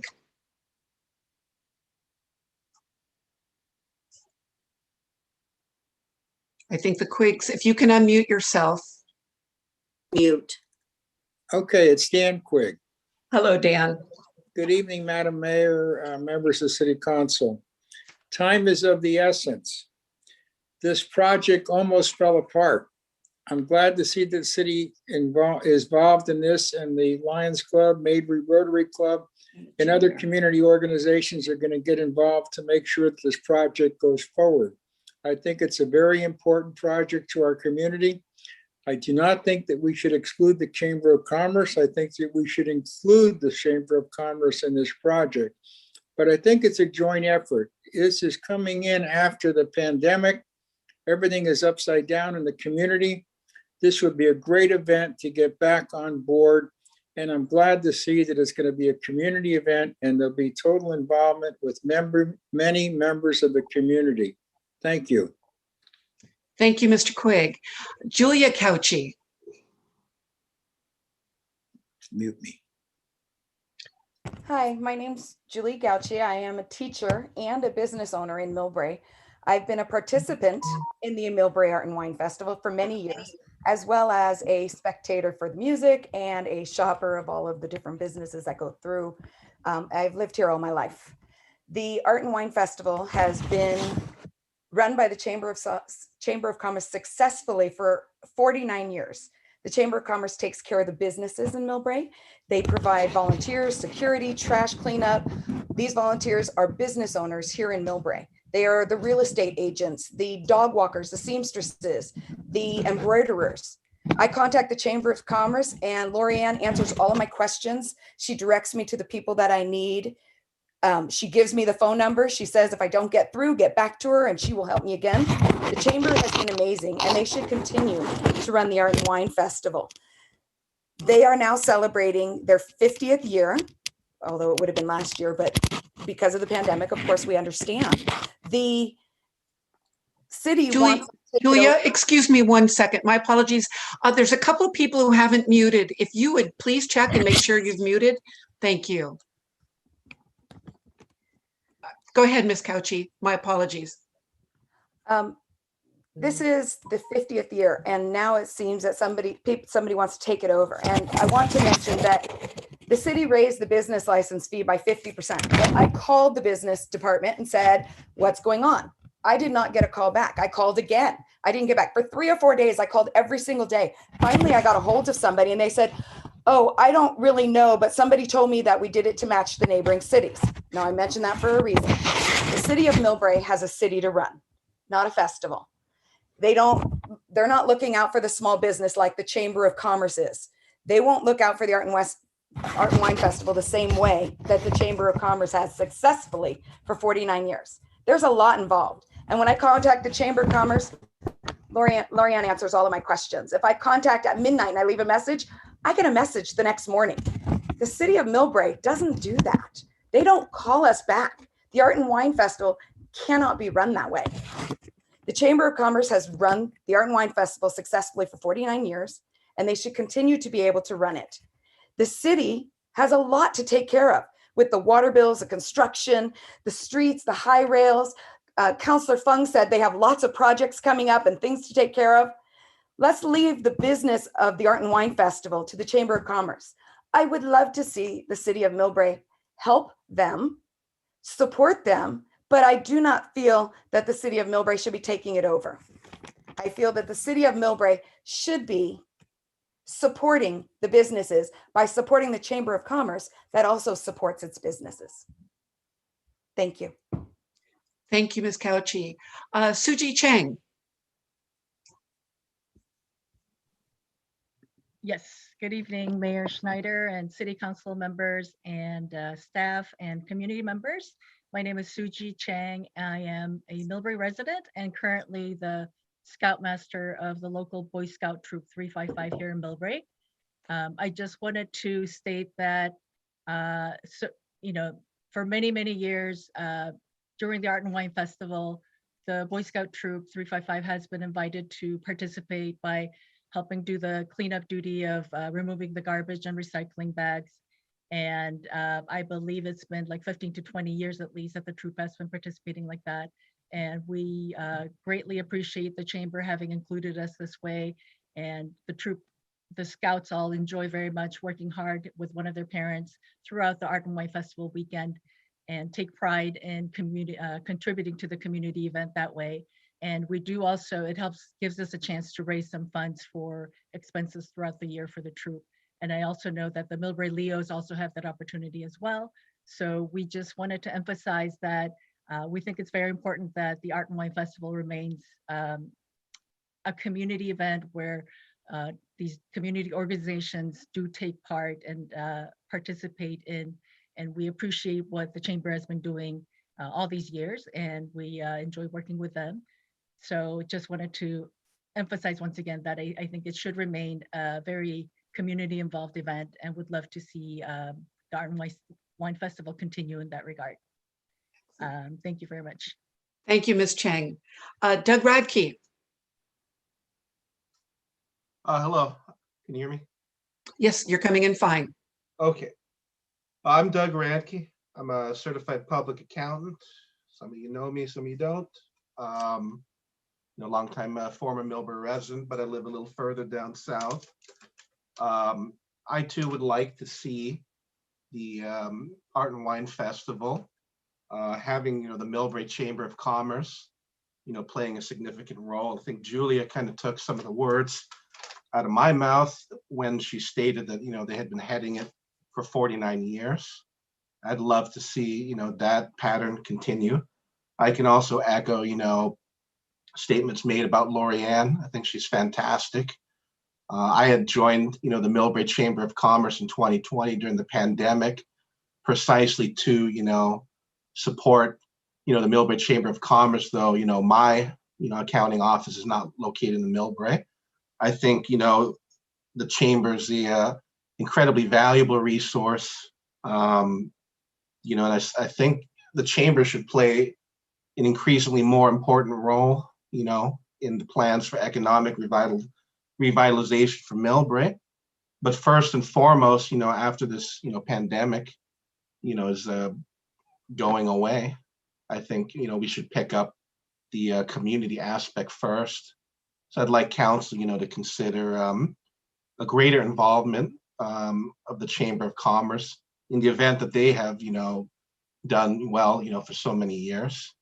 That's all I have to say. Thank you, Mr. Radke. And I see Maggie. Maggie, if you can join us. Hi, it's Mary Ellen Pellegrini. Sorry. Oh, hi, Mary Ellen. Someday I might figure it out how to change it. Okay, so I've been board chair on the chamber, and I worked for the chamber for many years and done the White and Art festivals, and I think we should keep it with the chamber. And Lorianne has done a fantastic job. And I think it's because it's our 50th. I think it's very important to keep it with the chamber from this year on to the future. And everybody else has said everything else that I would have said, so I won't bore you anymore. Thank you, Ms. Pellegrini. You're welcome. Rick DeMaio. Oh, hi, everybody. My name's Rick DeMaio. I live on Lansdale here in Millbrae near the library. I've enjoyed the Art and Wine Festival for many years as a kid growing up here in Millbrae, and then later on as an adult, one of the adult leaders and former Scoutmaster for Troop 355, being a participant in the management of the waste stream coming out of the Art and Wine Festival, and especially from my experience working with the Chamber of Commerce to control that waste stream. I just want to give all of my support to the Chamber of Commerce and to Lorianne, what a wonderful person she is to work with, and everyone at the Chamber of Commerce. They have a terrific track record going back 49 years for this Art and Wine Festival, and I can't imagine why we would consider having the management of the Art and Wine Festival go to anyone else other than the Chamber of Commerce. Everyone else has said everything else that I think is significant, and I also agree with the previous commenters. Thank you. Thank you, Mr. DeMaio. I do not see any other hands raised. This is your last call from the public. City Clerk, we don't typically read the letters that we received in, but you usually mention who they're from. Isn't that our process? Normally we announce how many emails that we received. And so far we received. City Clerk, we may have lost you. Oh, sorry. We received about 2 emails regarding the Chamber of Commerce. Okay. Oh, the Stephen Chung, did Stephen Chung, another chamber board member, get to the council? I believe that gentleman only wrote to you, not the entire council. Okay, I'll report it out then. If I don't see any other members from the public, I will close public comment and bring it back to council discussion. Vice Mayor Oliva, please go ahead. Sure. So I think for the public that's here, first of all, I'm very grateful for everybody to be engaged, and I'm happy that everybody's so excited to have the opportunity to have the Art and Wine Festival. I want to make it perfectly clear that this was not about taking it away from the chamber. It was not on the schedule of events. So the city wanted to step up to it. And I think the important thing that all of us should understand is it's not how hard you fall, it's how quick you get up. And that's exactly what the comments that brought us to this point were. Like, how are we going to get this together? And by no means, this is to harp on Lorianne. We didn't get to hear from you tonight, Lorianne, but by no means was this anything personal. In fact, I hope that for the record, all these people that were on and are so grateful and attendance to our chamber, I've been to many chamber events, and I'm hoping that I see everybody there, because I too go to the chamber events. And it would be amazing if all of the people that showed up tonight could attend the events that in the past have been provided by the chamber. So going forward, of course, this is a city event. Of course, we all have to come together. And we just didn't have anything on the calendar, and we needed to get this engaged. We want to make this the best 50th celebration. I would imagine the 5 council members wanted to make this the best celebration of 50 years of the Art and Wine Festival, which is pretty much, it pinpoints us on the map. One thing I want to make perfectly clear is we have a very bright future with regards to chamber. And this opportunity, I did not want to pass up, because we have developments, as we all know, that we've been talking about for the last year, that are going to bring in many businesses. We want to show how strong we are. We want to show how engaged our people are. So the fact that the city jumped up quicker, great. I'm so excited that everybody jumped with us. And yes, I will support the Art and Wine Festival. I want to make sure that everybody that was on this call that has a business, and that everybody that wants to make this a huge success, is not just going to make that day a success. We have got to come together strong. Our businesses need to attract big businesses for our new developments. And it's very important to me. And so when I didn't see, I think it was Councilmember Pappen that brought it up in council comment at our last meeting. When I didn't see the Art and Wine Festival on the calendar of events, it was very important to me that if the chamber was not in a position to do it for whatever reason it was, we needed to come up and pick up the pieces. And Annie, we're losing you a little bit. So if in fact, I don't know why I haven't moved, haven't done anything. No, but you're fine now. You're fine now. If in fact that everybody that's here, all 48 people that want this to go forward, and all of the Lions and all of the Rotary and all of the MEC and all of the Japanese Cultural Center participants want to make this go forward, it could be a huge success. It has to be for Millbrae, and it has to be with our businesses, and everybody's got to want to come to us, right? We are going to have a lot of attraction with what's going on in our city. This is a very, very important event. And I'm grateful that everybody got up quick. But that's exactly what I think Councilmember Pappen said at the last meeting. We fell, we weren't going to have it, it wasn't on the calendar, and we got up fast.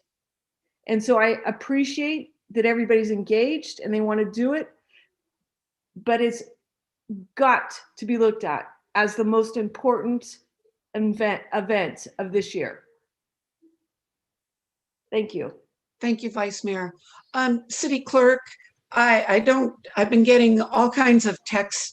I think some of the people wanted to say something, but they didn't know how. They're on the phone. City Clerk, could you, I know we've closed public comment. And I typically, I don't know how to, I don't know what phone number they're supposed to call. It's on the agenda. It's 1-669-900-9128. And when they prompt you for a meeting ID, it is 876-3092-4892. And to raise your hand, please press 9 once you're in the meeting. At this time, I do not see any call-in members from the public. However, if you want to do so now, please do that. And this is also posted on the agenda. It is on our council meeting agenda and also posted online as well. And this number will remain the same until we have in-person meetings. Thank you, City Clerk. I just want to finish one thing. Oh, That go ahead. I want to make it perfectly clear to all the business owners and any chamber members here. This was a business decision. This was a business decision for the city of Millbrae that we needed to have this art and wine festival. So it had nothing to do with any personalities or anything personal. It was not on the calendar, so we reacted. Okay, this is a little bit of a break. Just to the public, I don't answer my phone when I'm trying to run a council meeting, and my phone has been texting off the hook, so I cannot respond to you. I will not respond to you if you have been trying to say something. I simply can't do that and follow open meeting laws for that. But if you can get through to Elaine, I will reopen the public comment period. Councilwoman Pappen, please go ahead. Thank you, Madam Mayor. As noted, this is on the city council agenda because this city council wants the Art and Wine Festival to happen. I wanted it to happen in a virtual mode last year, and that didn't happen. So this is extremely important to the city of Millbrae, to the community-based organizations. You will always be a part of the Art and Wine Festival. We can't do it without the city-based organizations. And this Art and Wine Festival does not go on without the support of the city council, the city staff, the city resources. So the success in the past has been a community effort. The reason we brought it up, as was noted, we had not heard from the Chamber of Commerce, and we had, through the pandemic, had several businesses reach out to us that they were unable to reach the Chamber of Commerce. The phone had been disconnected. We had word that we understand the building was closed to the public, but it was accessible to the tenants if they needed to get in. We had heard that from Lori Ann. She was communicating by Facebook, but the membership, nothing went out to the membership. Nothing went out to the members of the chamber or our local businesses as to, hey, we're not going to charge you dues, but what else can we do for you? The pandemic was difficult for everyone. City Hall was closed, but the city was operating. Our businesses needed desperately support, and many of them did not get it. So that's the position we are in now, that we want the Art and Wine Festival to go forward in the best possible way. And it just, I understand the chamber makes the big chunk of money from this, but it has to be an earned position at this point in time. And we don't know what the financial viability of the chamber is. They didn't collect dues last year. This Art and Wine didn't go on last year. There are undetermined elements here, and we want the Art and Wine Festival to go on. We want it to be successful. I've spoken to some businesses already that are willing to help in that. They have not heard from the chamber. So this is the position we are in at this point in time. We believe this is an opportunity that the chamber can recreate itself, but not just because it's the Art and Wine Festival. I think the city needs to be a more active participant with our businesses, especially ones that we have spoken to that want to be a more active part of the Art and Wine Festival. Increasing the quality of the wine, increase the quality of the beer, making the event a huge success for the 50th anniversary, I think is going to require a bigger partnership with the city, partnership with economic vitality, partnership with, again, everyone. I am concerned in just leaving this to the chamber, given the lack of response during COVID, when we desperately, our businesses needed that assistance. So again, we are committed to making sure this goes on. We're committed to also including all the community-based organizations, the city staff, which has always been a part of this. But we want to make sure our businesses are more active participants in this process, and we want to make sure it's a huge success. So I ask that we take a good look at this, and we have to be a more active participant in this process. Thank you. Thank you, Councilwoman Pappen. Councilman Hulliber, just in the nature of time, it's 8:40 and we have a public hearing and the city budget to approve tonight. So if we I'll could be all just brief. please consider that. I'll be brief, and I would also request not to reopen public comment in the sake of Okay. moving this along. Yeah, I spoke with Ms. Richardson the other day, and I think, the reason why this is on the agenda is just that there was some miscommunication between the city and the Chamber of Commerce. I don't want to be pointing fingers in either direction, but I think it's important that we keep lines of communication open. This has historically been the Chamber's event. I don't think the city should be in the business of running the Art and Wine Festival if the Chamber is doing so. I believe that the Chamber does have a company lined up to help organize the vendors and do all the promotion and marketing and put it together. So with that, I believe we should leave it as a Chamber event. I do have one quick question for our city staff. Do we, and if so, how do we collect sales tax revenue from the vendors in the event? So I think that's important that we do collect that if we have not done historically. Yeah, that's a great question, Councilmember Hulliber. And we have collected sales tax in the past, working with the Pro Team events. That's been one of the contractors that the Chamber has hired in the past. They do the paperwork to the vendors, and then they submit that information to the State Franchise Board, and sales tax is indeed collected. Okay, thank you. Thank you, That's all that I Councilman have. Hulliber. Oh, thank you, Councilman. Councilman Fung. Thank you, Madam Mayor. I just wanted to be absolutely clear, and I think you've heard, the public have heard from now 3 of our council members, and you're not going to hear from me. And I think it is loud and clear that the city wants to make sure that this Art and Wine Festival continue to be a success. We want to see this done, and we want to see it done in flying color. This is the pride of our city. It's been going on for such a long time. It's a long tradition. We want to ensure that this used to be a success. So, and I think, it has always been a community-led event, and I believe that it should continue to be a community-led event. If the council will do whatever is absolutely necessary to assist and to ensure the success of this event. And I think one thing I'd like to hear is that, from Ms. Richardson, if you have a plan for us as to what you plan on doing, how you plan on, working on the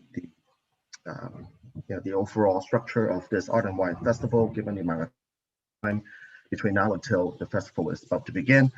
We'd love to hear from you. And I think the goal here is to, like I said again, this is a nothing less than a success, flying color, right? And if it means that, the council or any other organizations within our community need to pitch in to give it whatever assistance is required, we will do so, and to keep our communications open, all the options are on the table in terms of making this a successful community event for the Chamber, but as well as for the entire city. It's the end goal that I like to see. And I think that would speak for a lot of people in our city as well. Thank you, Mayor. Thank you, Mr. Fung. Okay, we can't have Lorianne speak because we've closed public speaking, but she did send a letter. The Chamber has hired a firm to help organize the event that happened several weeks ago. I have been meeting with Lorianne or having conversations and a couple in-person meetings for the last couple of weeks. So going back to Councilman Hulliber, some miscommunication in there. But let's move forward. There was a recommendation to create a council subcommittee. Vice Mayor Oliva is actually our liaison to the chamber. I'd like to make the subcommittee the mayor and the vice mayor working with the chamber on this event. In addition, Councilwoman Pappen is the liaison to the Economic Vitality Advisory Committee. And the city manager and I were talking about how some of the pieces, and one of the really exciting things, it's kind of a good news, bad news. Bad news is some of the food vendors didn't make it through COVID and/or are not ready to come back in 2021. I think of the barbecue chicken place that we had a great time with 2 years ago. I don't know if they've made it or not, but this is an opportunity for EVAC, our Economic Vitality Committee, to work with our restaurants, and we make this a little bit of a taste of Millbrae. Maybe it'll be called something else, but would really love to have Councilwoman Pappen's work with the EVAC to help bring them on board, while the vice mayor and I help work with some of the other logistics of it. Here's the reality.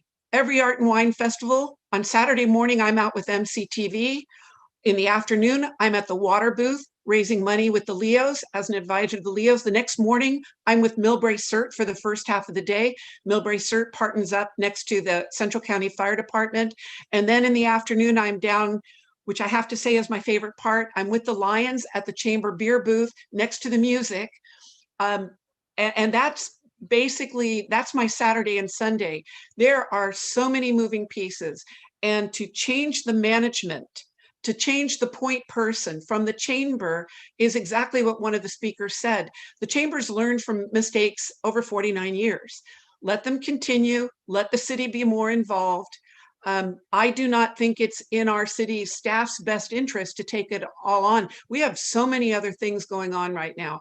So I would love if we can come to an agreement, the vice mayor, myself, as the subcommittee, to work with the chamber on that, with the staff that city manager will assign for this, to have Councilwoman Pappen really bring EVAC on board. And this can be that opportunity. It's also an opportunity to show off all of the parklets that have been created, which again changes the logistics of the event because there's fewer spaces for booths, but there might be fewer vendors. So how we lay it all out is something that actually the city manager and I have been talking about for weeks. So that's my recommendation. I'm trying to read your faces. We can go on for more discussion on this, but I believe the festival goes forward. The chamber is a part of the festival. The reality is this does fund the festival activities, some of which comes right back to help activities that Millbrae could not afford to do in the 2008 recession. Millbrae could no longer afford to do the tree lighting. The chamber picked it up. The city could not afford to do the state of the city. The chamber picked that up. This is a time for us to work together. And this is really, truly exciting on that. And I hope we can all do it together. Stephen Chung, who sent me a letter, and I had hoped that he would send it to everyone. He is a chamber board member, but he's also active with PCBA. He had asked to extend this so that he could reach out to the Peninsula Chinese Business Association and help bring them into. This is an opportunity for us to work together. And that's what I'd like to see. Madam Mayor. Yes, Councilwoman Pappen. Thank you, Madam Mayor. I think it's difficult. I mean, you've already said you've committed to certain, different organizations here. If economic vitality is going to be a part of this, then they need to be a part of the subcommittee to bring all the pieces together. They're not going to want to work separately. And then, I mean, it's going to be too confusing in that realm. You have stated you've committed to Millbrae Television, the Lions, and all of that. No. Councilwoman, I said in the past, that is how I spend my days. So I'm very familiar with how these community groups step in. No, and I understand that. And I also know that you sent out another email to all the community groups.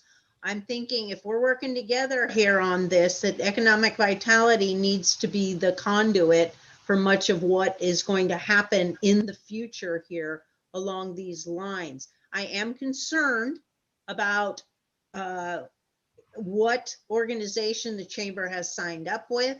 Miramar has done it in the past. This is not going to go on the same way here. Team Pro Events, which is also part of the past, is not going to participate. So we need to make sure we don't know what the current viability of the chamber is. We need to make sure we want to see what contract the chamber is in here now.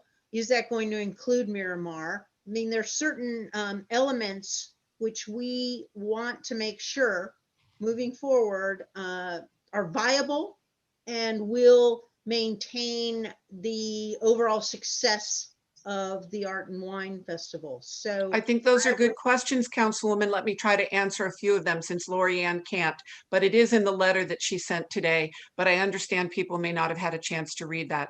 The event organizing firm that she hired is the same event that puts on the Mountain View Art and Wine Festival and has done that for many years, if not many decades. So that has been signed and was signed weeks ago. They also, I believe, do the Maverick event in Half Moon Bay. Contrary to the city council staff report, Half Moon Bay is not actually going to have their pumpkin festival this year. In terms of the other firm that you mentioned, the Chamber of Commerce actually fired them 2 years ago. And is there a debt owed to that company, which we have heard? I've heard. Mayor, can I, if I may, and Mike Connery can correct me if I'm wrong, but a point of procedure here. There's a difference between the council asking members of the community and the public and businesses questions versus the public hearing.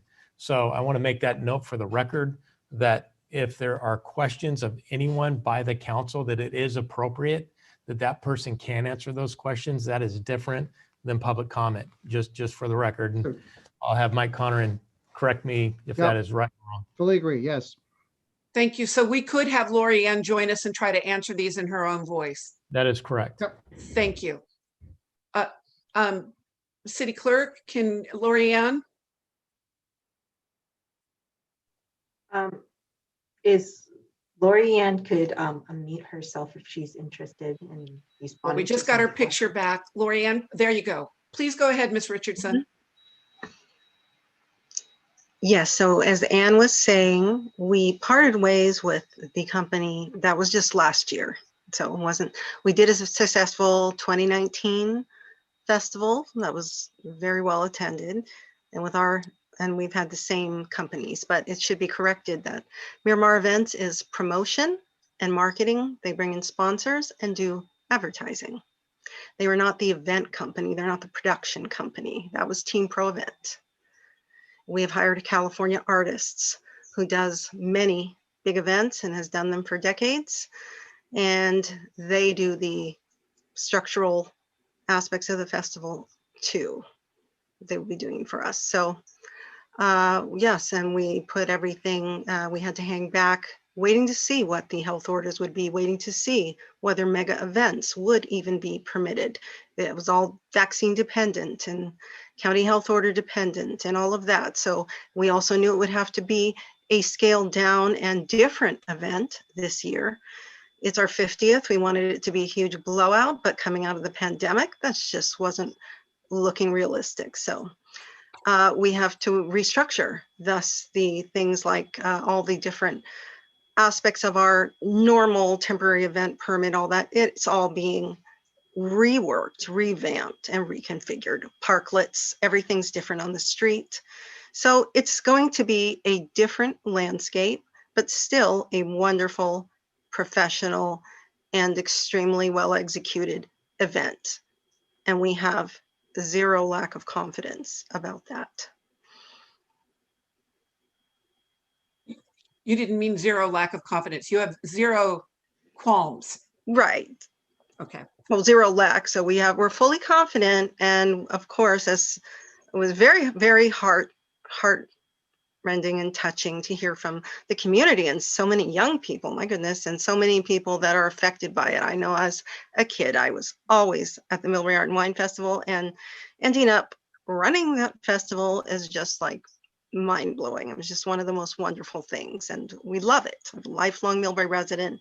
My father worked for the city for 28 years. I mean, we are entrenched here. So I'm not just a person who runs a chamber or a festival, I'm also a Millbrae resident, and I care deeply about Millbrae and about this festival.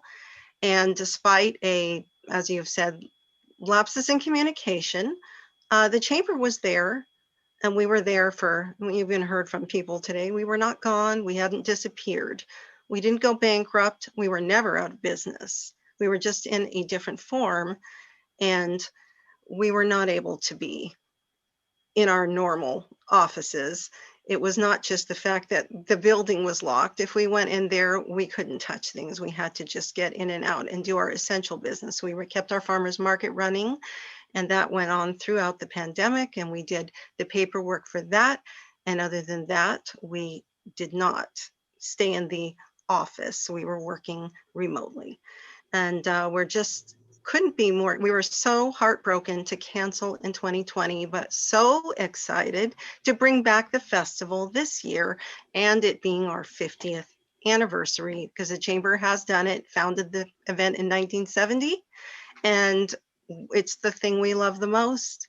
And we can't wait to see how it shapes up this year into something that can be fresh and visually different, but just as wonderful. And we want to include our restaurants.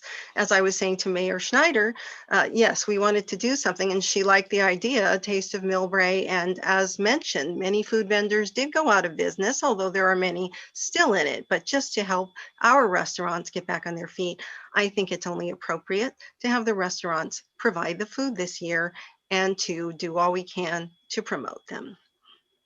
And just So very grateful. hold on, Vice Councilwoman Pappen. Time check. We're almost at 9 o'clock. We have quite a few left on air. Part of the discussion is how to move forward, and we're not going to resolve all of the very good points that you brought up, Councilwoman Pappen, but we can agree to set up a series of meetings. And I think the Chamber is open to that, open to creating a big committee group that would have obviously include economic vitality on there. The question is just how much longer do we want to keep going, or can we vote on yes, we're going to go forward. Yes, we're going to go forward in a process that includes the Chamber and the city and council members and some of the city committees that are the appropriate links for that, as opposed to a long Q&A of how the Chamber might run the event at tonight's council meeting. Mayor, if I may make a few comments, I'll be real brief. I've got you. I'm sorry, Councilman Fung, I'll call you next. I've got Councilwoman Pappen because I interrupted her. Thank you, Madam. Oh, Jeannie, you just muted yourself. Somebody muted me. Elaine's getting a little crazy. Yes, so two questions. We need to know what the economic vitality of the Chamber is presently moving forward here. I think we have consensus. We want to see this go on. And I think we have consensus. We would like the city to be a more active part, or at least part of the council here. I do worry about Brown Act violations if economic vitality is and does, I'm sure, want to be a part of this. So those are my two questions. If we can get a response to those, thank you. The first one is for CEO Richardson. The second one would be city manager.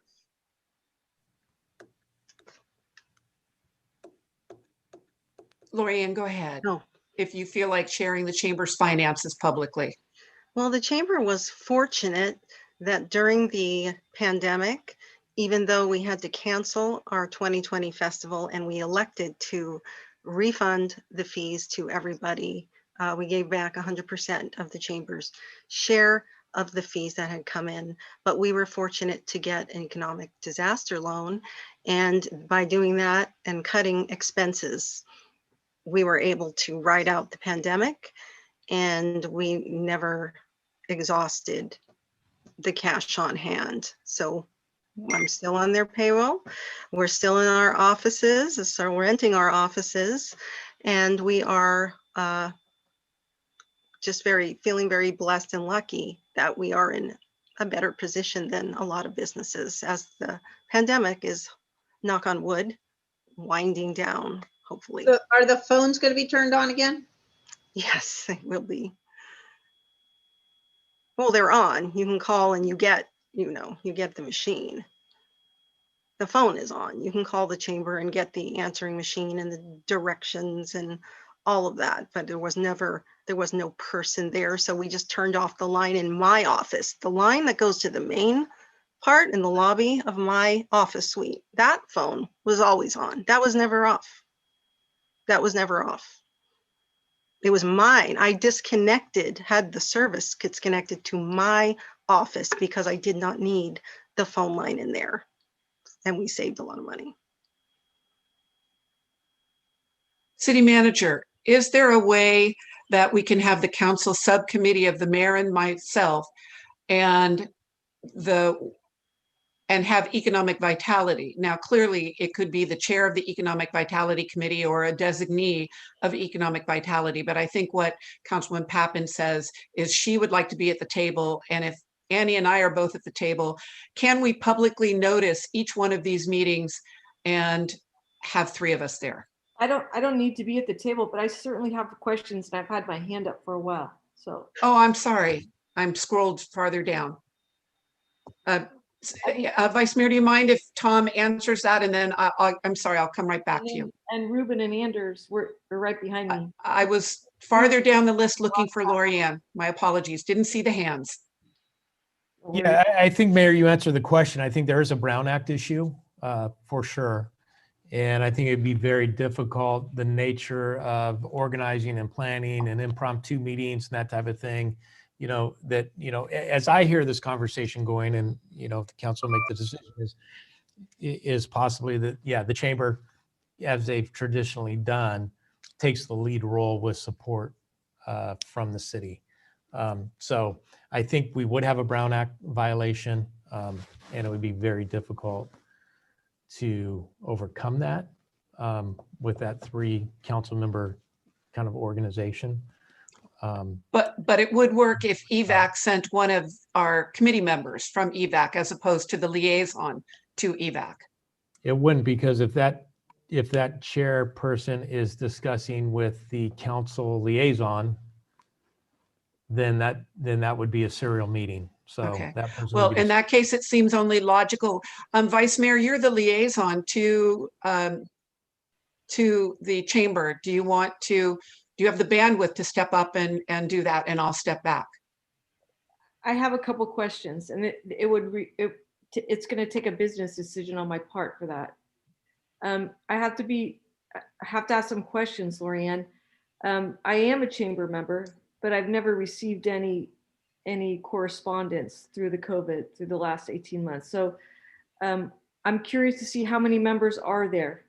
How many people did you have to refund dues to? Because I never got a bill. No, we didn't refund membership dues, Annie. And I was speaking about the festival fees. When they sign it to the Art and Wine Festival, they have a booth fee, and so they pay their fees. And we had to cancel the festival, so those were the fees we refunded. Membership we did not invoice for. We elected not to invoice anybody. Businesses were in horrific shape, and it just wouldn't be right. I also haven't invoiced them yet for 2021 because things are not better yet. Things are not good yet. So we had to give our businesses a break, and nobody's dropped for non-membership. Normally 60 to 90 days, 90 days they'd be. How many members are in our chamber? There are a couple hundred members. So a couple hundred members, and I've attended maybe 2 years ago. I think the last chamber event I went to was at Cadence when they opened, and I think there was about 10 people there. And we had, as things were shutting down, it would have been the Cinco de Mayo would have been, I think, our next event that was upcoming. My problem is it's not vibrant. And I mean, we're looking at this group here that is I think the Lions and the Rotary and MEF, and I think that's who really runs, and the Scouts and the city is what runs this festival. No, I'm sorry, Vice Mayor.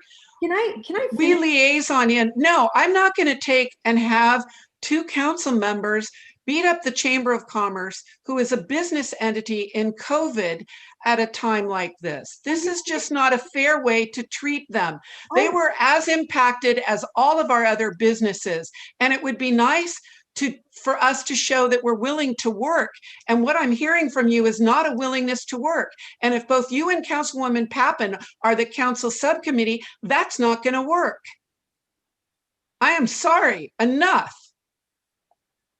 Enough? I've been a chamber member too, and I am happy to pay my dues to help them keep going.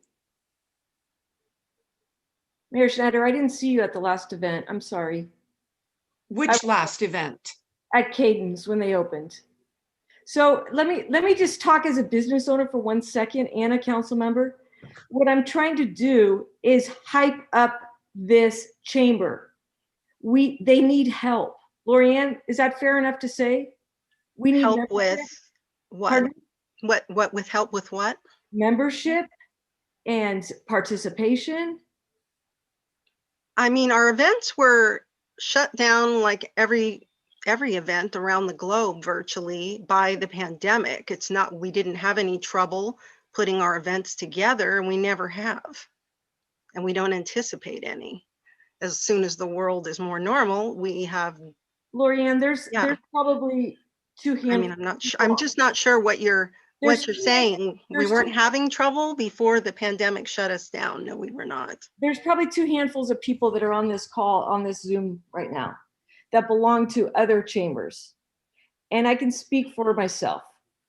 I belong to San Bruno, I belong to San Carlos, I belong to Burlingame, and I belong to Millbrae. I got an email from San Bruno today. I haven't heard. We did, I'm sorry. Oh, you did ask that. I don't think I addressed that. We did social media because with the glut of email that was in all of our inboxes, I don't know if you saw the letter that I wrote to council, but that was addressed in there. We elected to do social media, which many chambers did instead. We did our chamber business Facebook page, and I posted relentlessly on there, especially when the pandemic lockdown happened and restaurants were banned for indoor dining, all of that. We were just getting everything out there, but it was all out there when that had the advantage of not being only a chamber e-blast, that went out to the entire community so that everybody could read my clarifications and deep dives on what was going on and how do you get through this process, how do you apply step by step for these loans and what's going on with the EDD and the unemployed, every single thing put out there to make everybody. Okay, I have one more question because and we did that. I'm part of it and I must have missed it. But I have one more question. With regards to signing the contracts to all these vendors and such, you said you signed it 2 weeks ago? No, the event company that we have hired to produce the festival. Not vendors, the event company. Yeah, do you have a date when you sign that? California artists. I know. Do you have a date when you sign that contract? I don't have it with me, no. An idea, like 10 days ago? Oh, no. That was a couple months ago. We were talking about that and getting it off the ground, but it was also dependent on whether or not this would even be a go to formalize. So, but we still started all the planning and all the ideas and met in person as well. And we have the framework of all that in place, and we have all of our normal vendors that we use every year, and all that's still there. So for me, Lorianne, personally, you know how I feel about you. But for me as a business decision, I think the chamber needs help with this event. And I'd like to see the city. Oh, we're happy to do that. Yeah. Well, the city, I want to just state that the city has always helped us enormously. The security alone for the event is phenomenal. And if everybody that I know, people maybe didn't know that, but when they were commenting and saying, oh, and security, the city does that. The city provides that. And they always have, and it's wonderful. And we always had city support. It's also a business decision on my part for the city, because that's who I represent, the constituents here. And there is a net profit and that happens for this Art and Wine Festival. So we have to figure that part out too, because the city is in need like every other business. It's run like a business. And so I need to know that going forward. And we're happy to discuss that with you guys in a meeting, because the net profit, after you pay chamber expenses, you'd be surprised how little we actually net from the event. But then we are a nonprofit, so it's enough just to let us have one paid employee and a half, and nothing, beyond that. We're using the same computers that 3 CEOs ago had. We have changed no equipment, and that's just how the chamber has always operated. We don't, we make do with what we have, and we run lean, but we run a big festival. But yes, it brings in a lot of gross revenue, but by the time we've paid all the festival bills within a couple of weeks, the net, and that's right there, the net is not great. We'd love it to be bigger. We'd love it to be more. But the bills have just gone, sky high in putting an event that huge on every year, because every person that you subcontract with has raised their rates and charges more for everything. It's just gotten extremely expensive. Vice Mayor, in the nature of time, can I call on Councilman Fung? Just give me 1 second here. Lorianne, I think that the chamber could use help on this event. And I'm grateful that the city stepped forward. And I know it was Councilmember Pappen that saw nothing being done. And I did jump to her side to see if in fact we could do something. And I'm more than willing to help. I do not need to be on a subcommittee in order to help.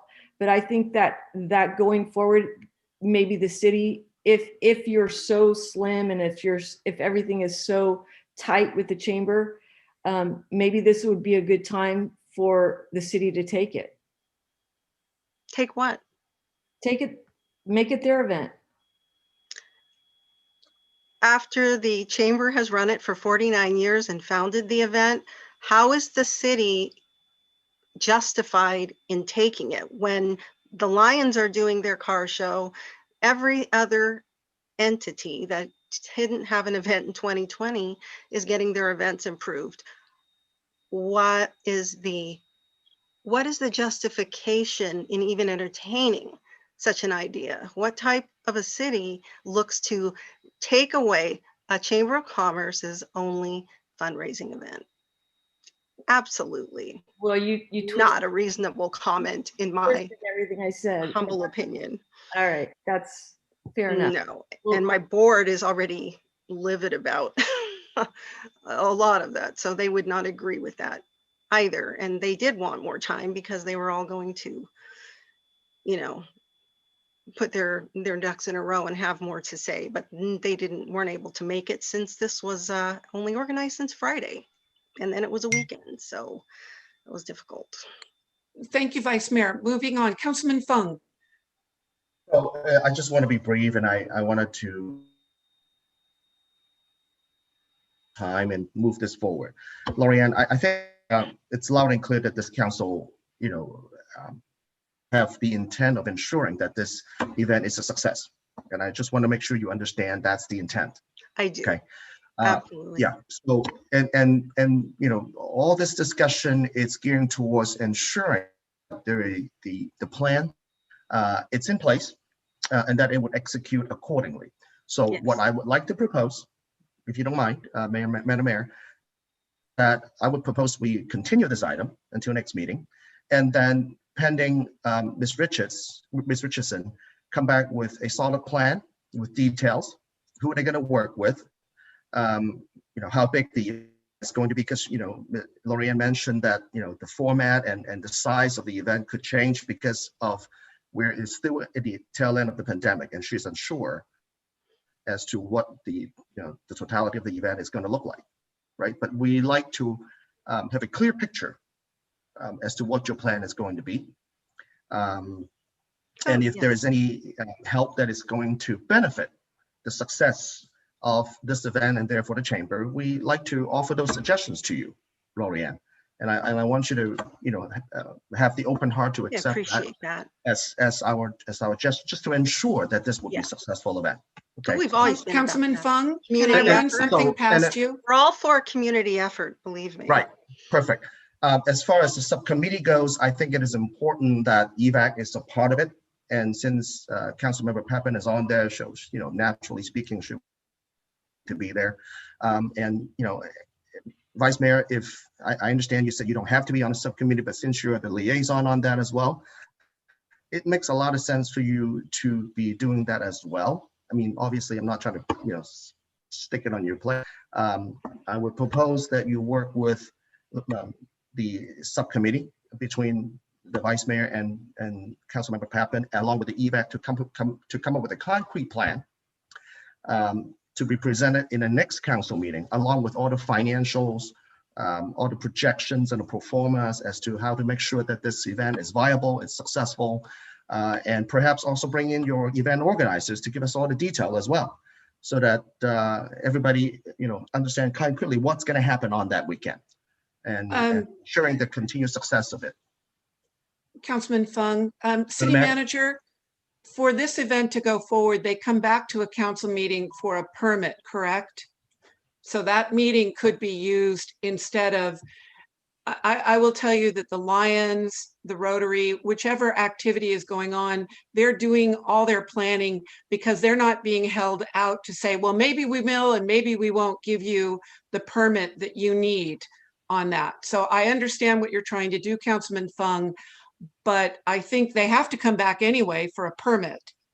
But having them have to present their financials when we do not require that of any other entity in Millbrae is not being fair. Well, I'm Councilman referring to the Holliber. financial of the event itself and the performance and how it's going to get done, just to ensure the success of it.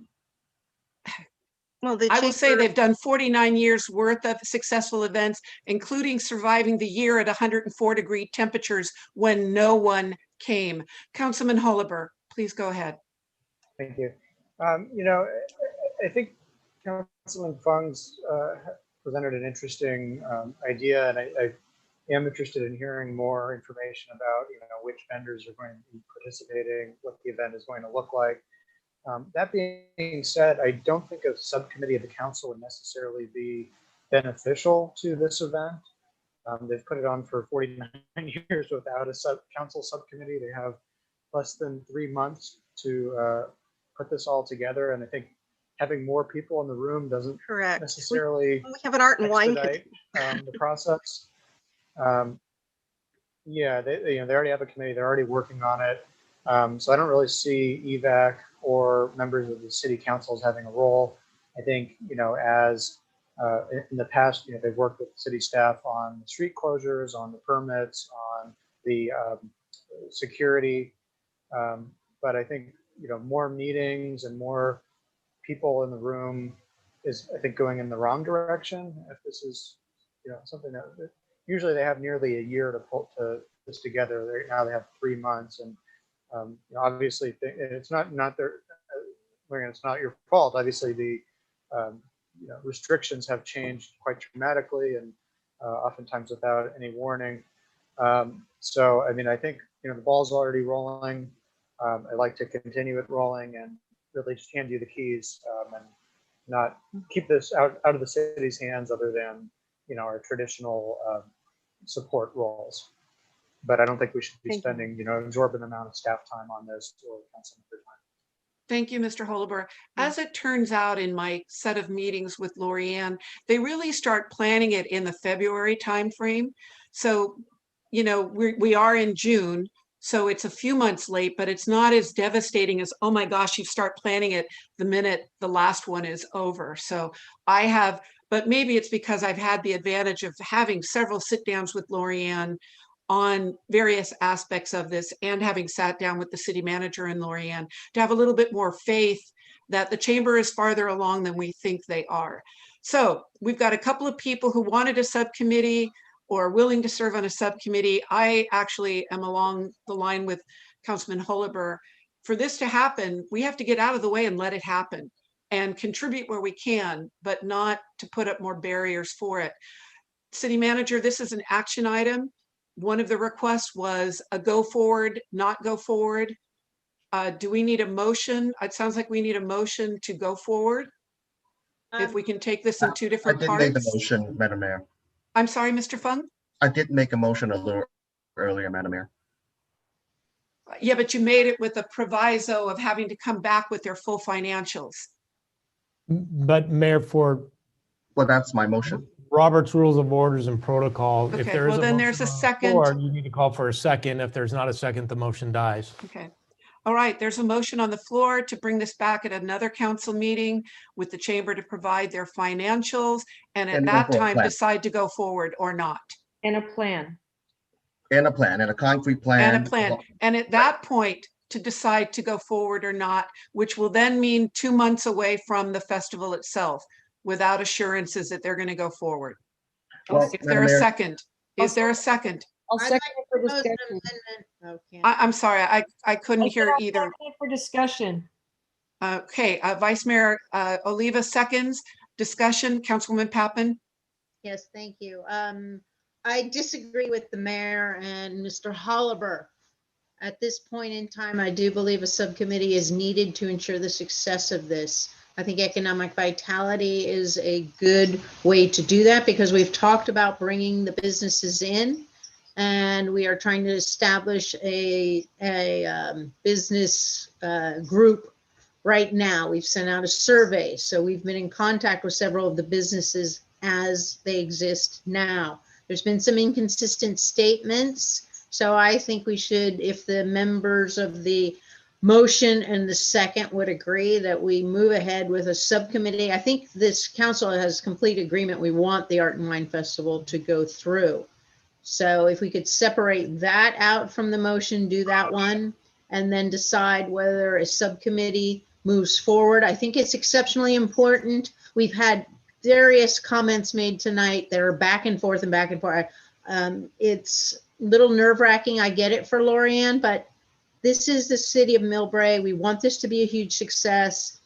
And, you know, it would help us to see the agreement moving forward here, see how we can incorporate our local businesses and see how we can make this a success. So that would, if the motion, if the member who made the motion and the second would modify to two separate motions along those lines, I would appreciate it. Thank you. Can we just actually, I agree, Councilwoman I Pappen. can try to be clear on my motion one more time so that everybody understands it. The first motion is have the chamber bring back a concrete plan with details and all the vendors and how this entire event is going to look like, size of it, how it's going to get organized, who's going to organize it, and also the performer and the expectation from a financial perspective, what that event is going to look like, to bring it and to bring it back to the next council for presentation. I believe this council is committed to seeing a successful Art and Wine Festival. I think all of us, the entire city, is committed to seeing that done. So I'm sorry, I don't understand the motion. Does the motion include a go ahead? Yes, it does. Yeah. Yes, it does. Go ahead now.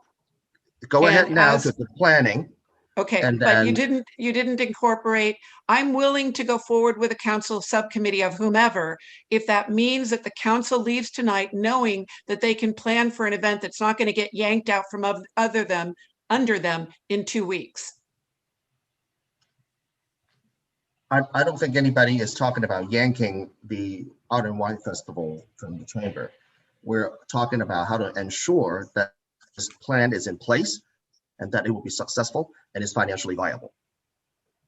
And I should add, the chamber always pays for the festival with festival proceeds. So it's after festival weekend that festival bills are paid. And that would be part of your plan. So Yeah. it's always been, Great. that way. Because And- we do this every year, our contacts and our subcontractors all trust us as business partners. So unlike a customer who might just buy from them once or something like that, we have deals in place and we have, you know, special arrangements with all the people that we use all the time. And in exchange for that, they have our loyalty and we've used them for decades.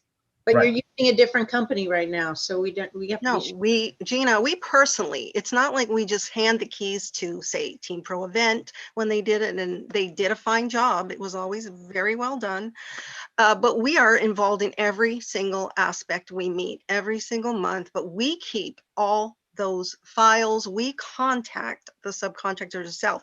I book the golf carts and the tents and the chamber are very, very hands-on. So it's not like we don't know what to do, even if it wasn't an event company, but the event company themselves takes care of everything. So once you're in Perfect, good Lorianne, so I appreciate that. So I'm sorry, I don't mean to cut you off, but I think No, what that's I all right. wanted to do is to try to come to some consensus here, so that we can move this forward, not only for the chamber. We but do as well not as have for the city. consensus. I'm just So not they- understanding why Well, We don't have people are doubting this would consensus. be a success.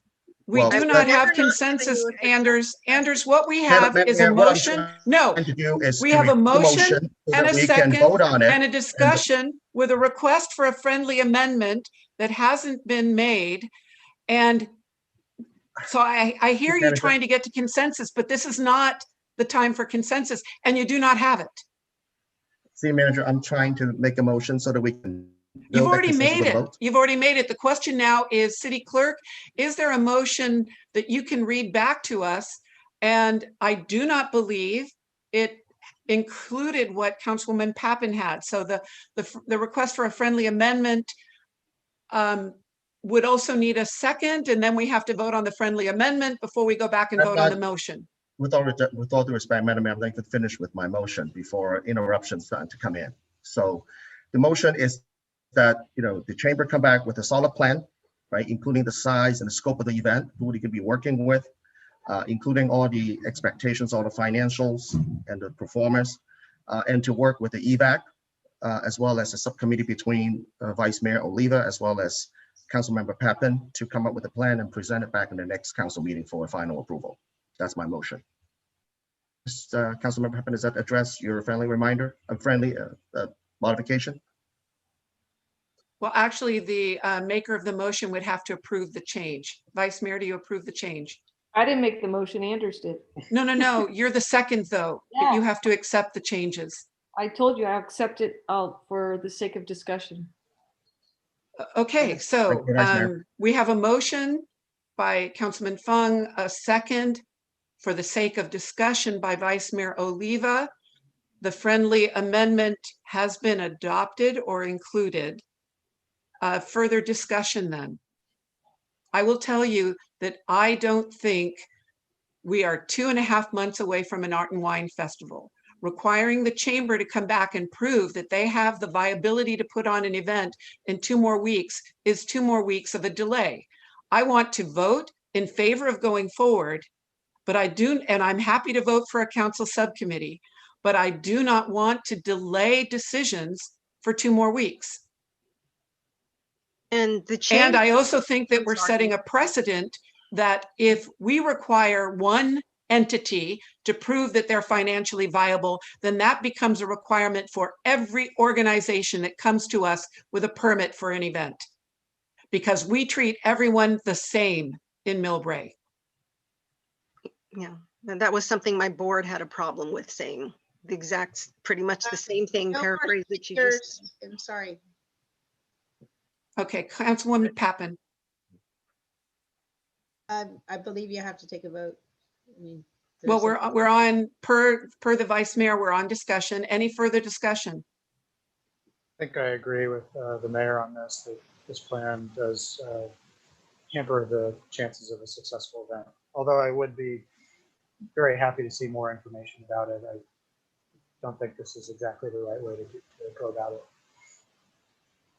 And the temporary event permit that we will hand to the city will have every detail about the size, scope, and placement, and everything about the event as it does every year. The plan we include. Well, Lorianne, let me ask you this. If it sounds that Councilman Fung believes that the motion is a go-ahead vote, because I want to vote for that.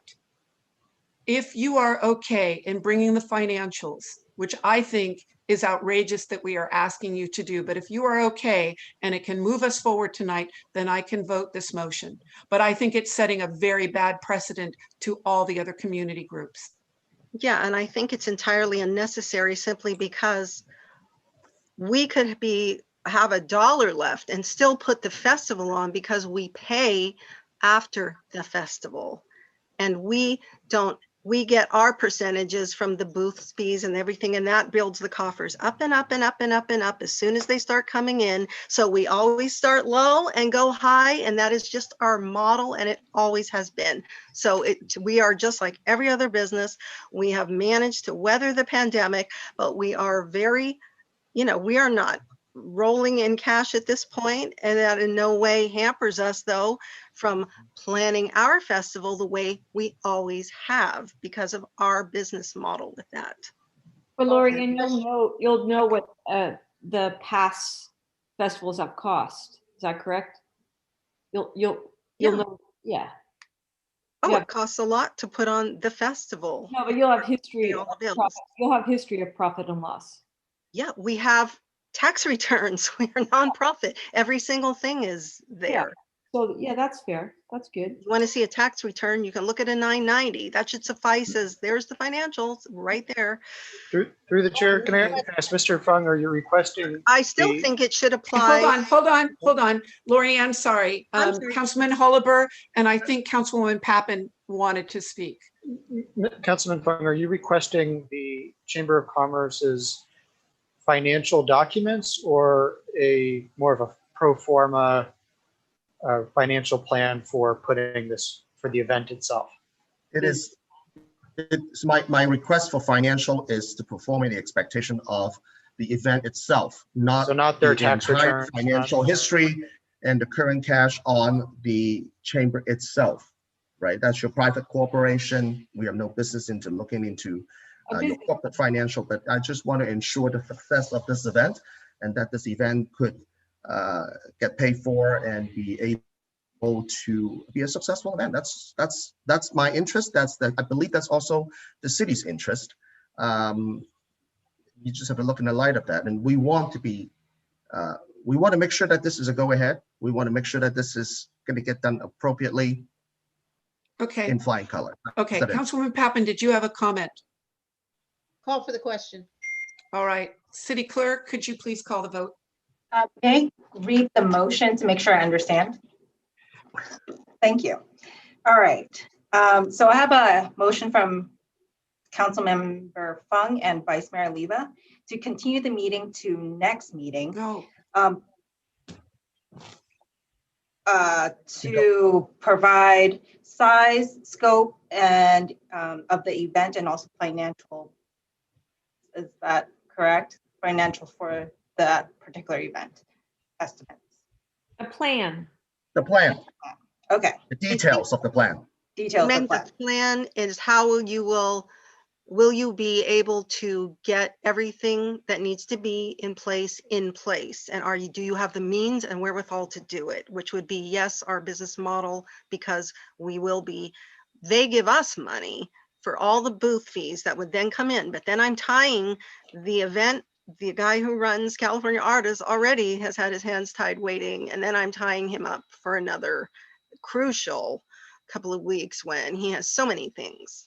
Mayor, if I may, listening to that, I don't think that was the motion. I think the motion was a go. So just the idea that we're not hanging up the chamber, that has got to be clear for the record. This decision sounds like, and I don't want to put words in any council member's mouth, but the motion was a go, but just bring back a business plan. That what's the plan, what's the size, what's the scope, working with the EVAC and the subcommittee, and what are the finances and the feasibility of the program. I think those are the things, if I may summarize, that nothing about not waiting, not having to do anything, not telling the chamber what to do. It's very simple. Okay. And I'd be Elaine, happy I to think work the problem. Okay. Elaine, the problem was when you used the word continue this, because continue this means that the item is still open. Okay, I just want to make sure. Drop that. So I appreciate that. All right, so. Thank you, City Manager.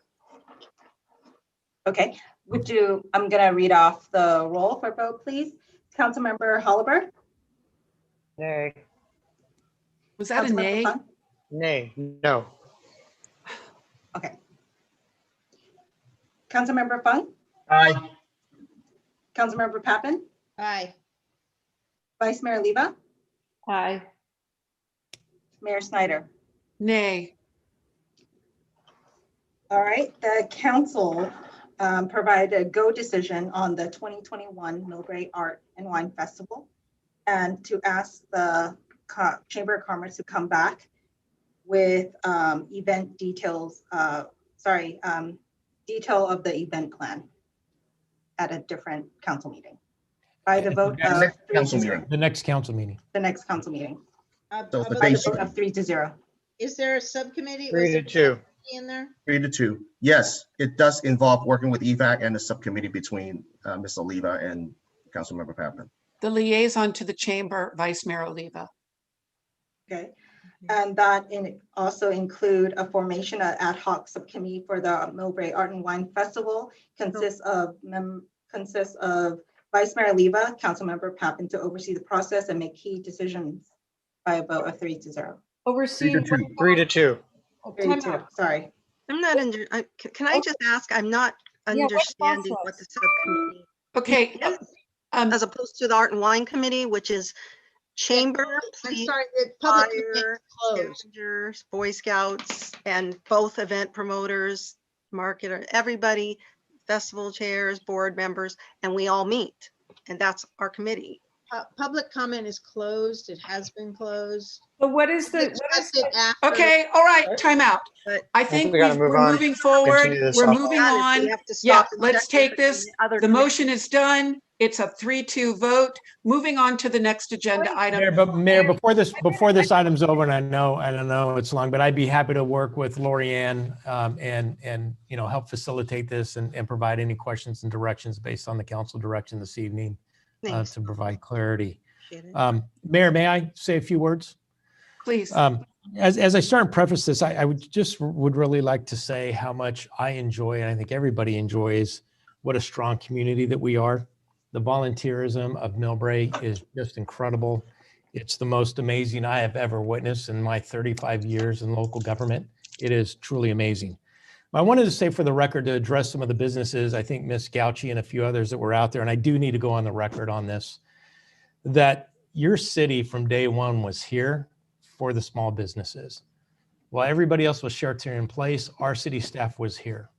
We helped the businesses, we helped the restaurants in their greatest time of need as they were struggling. This city council was the first to adopt an urgency ordinance to allow encroachment into the public right of way for pop-outs. So restaurants could remain viable. This was in early March and April of last year. This city council also, in a very difficult fiscal time, approved a $100,000 grant to local businesses to keep them solvent. That leveraged $500,000 from Samcita and San Mateo County. And I want Julia and everybody else to know that this city is here for you. This city, when everybody else was sheltering in place, our city staff risked their health in making sure that our businesses stayed viable and healthy. And I wanted to go on the record because I'm proud of this city council for making those tough fiscal decisions, for providing for our businesses and keeping those doors open. So I just wanted to go on the record to let everybody know that we were here for our small businesses. They are extremely important to the city. Thank you, City Manager, and thank you for working with Lori Ann and chamber members and partners. Thank you for tonight. We're going to move forward. We're going to make this amazing. Good luck to everyone. Moving on to the next agenda item. This is a public hearing. This public hearing was continued from a council meeting 2 meetings ago on May 11th, so the public hearing is still open. The public hearing is a proposed adoption of Central County Fire Department, CCFD's fiscal year 21-22 master fee schedule for fire prevention services. And as stated, this is an action item and it is a continued from May 11th, 2021. And staff, please go ahead. And staff, I apologize. We had some business with many of the public. I thank you for hanging in there for this. It is, I've just lost my clock. It is 9:30, so we're moving along. Thank you, Mayor. I'd like to introduce Ms. Christine Reed, the city's fire marshal with CCFD. Good evening, Madam Mayor and City Council. Thank you for having this item again. Can you go to the next slide, please? So as was stated, the CCFD came before council at the May 11th meeting to present the adoption for approval of the fee schedule, the revised fee schedule for 2021, 2022. There were many questions in the discussion that this item was continued until tonight's meeting in order to receive and provide feedback to council for all of the items that council members had questions about. And this meeting is to hopefully provide some clarifying information to council to help with this item. One of the things that were discussed were the application of the fee charges. So part of the fee schedule is, we have a current fee schedule. It had not been, it was last adopted in 2019. We did not change fees last year, and that's why we're coming before you this year. So the fees have adjusted as you have in your staff report. But one of the questions that came up in the last meeting had to do with the application of the fee charges. And I'll be getting into that a little bit further in the presentation of what those applications are and what they mean behind it. On May 12th, CCFD met with the Millbrae Fire Subcommittee, which consisted of Mayor Schneider and Councilmember Fung. We had some conversations about the fee schedule and how the fees were applied.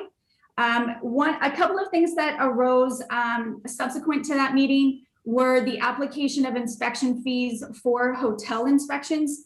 Since the inception of a little historical, since the inception of the fee schedule for CCFD in 2004, hotels had not been charged in recognition of the occupancy tax that was already being submitted to the city. So that was the historical purpose why we weren't charging for these fees.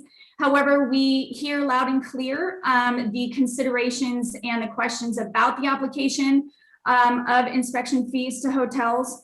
And we are willing to further consider the application of these fees that hadn't previously been applied to hotels to apply them in the future. One other question that came up was with regard to apartment buildings and how the fees for inspections are split because we do it by the number of units. There were questions about could the fees be based on the building square footage or the number of fire sprinkler heads in the building. And when the fees were arranged years ago, all of those considerations were in place. The apartment building square footage was difficult to be consistent with getting information due to building plans for construction as well as assessor records information. It was inconsistent, so we didn't have great information to be able to rely on with regard to square footage, as well as some of our apartment buildings are unsprinklered. So that wouldn't apply if we were to base our fees on the number of sprinkler heads inside of the building. Could you go to the next slide, please? So again, as I mentioned, the last fee schedule was adopted back in 2019. The fees are based on the standard time spent to perform the work and the personnel costs for the positions that are performing the work. So the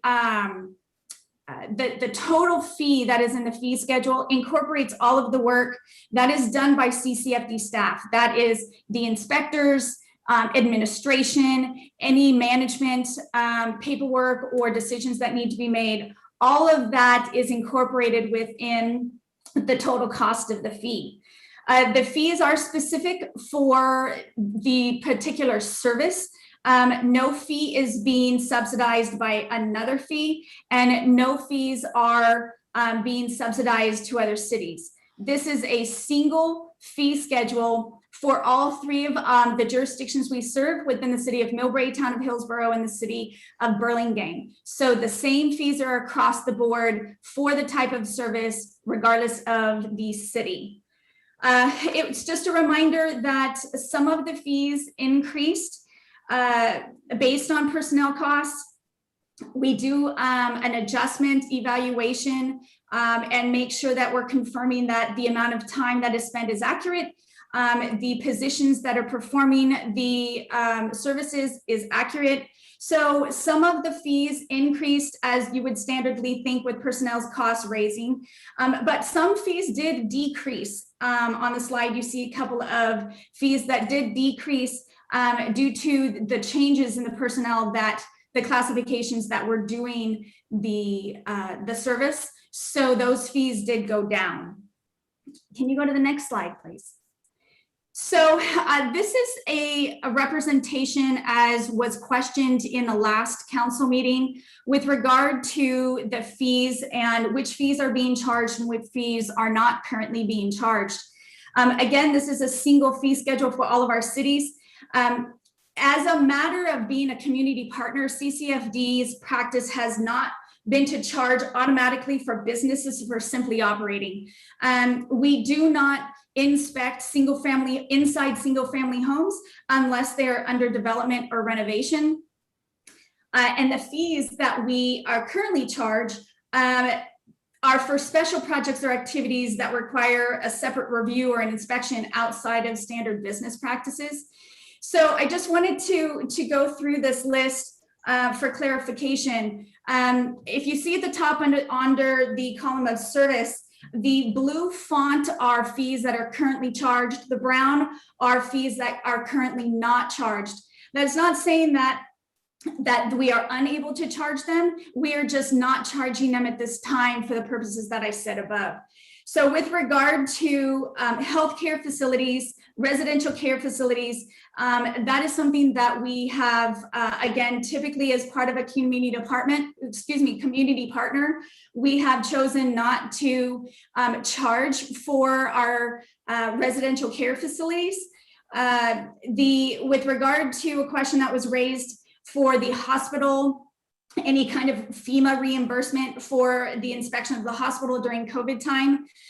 There is no classification under FEMA reimbursement to perform a fire and life safety inspection of the hospital under these COVID times or these COVID restrictions.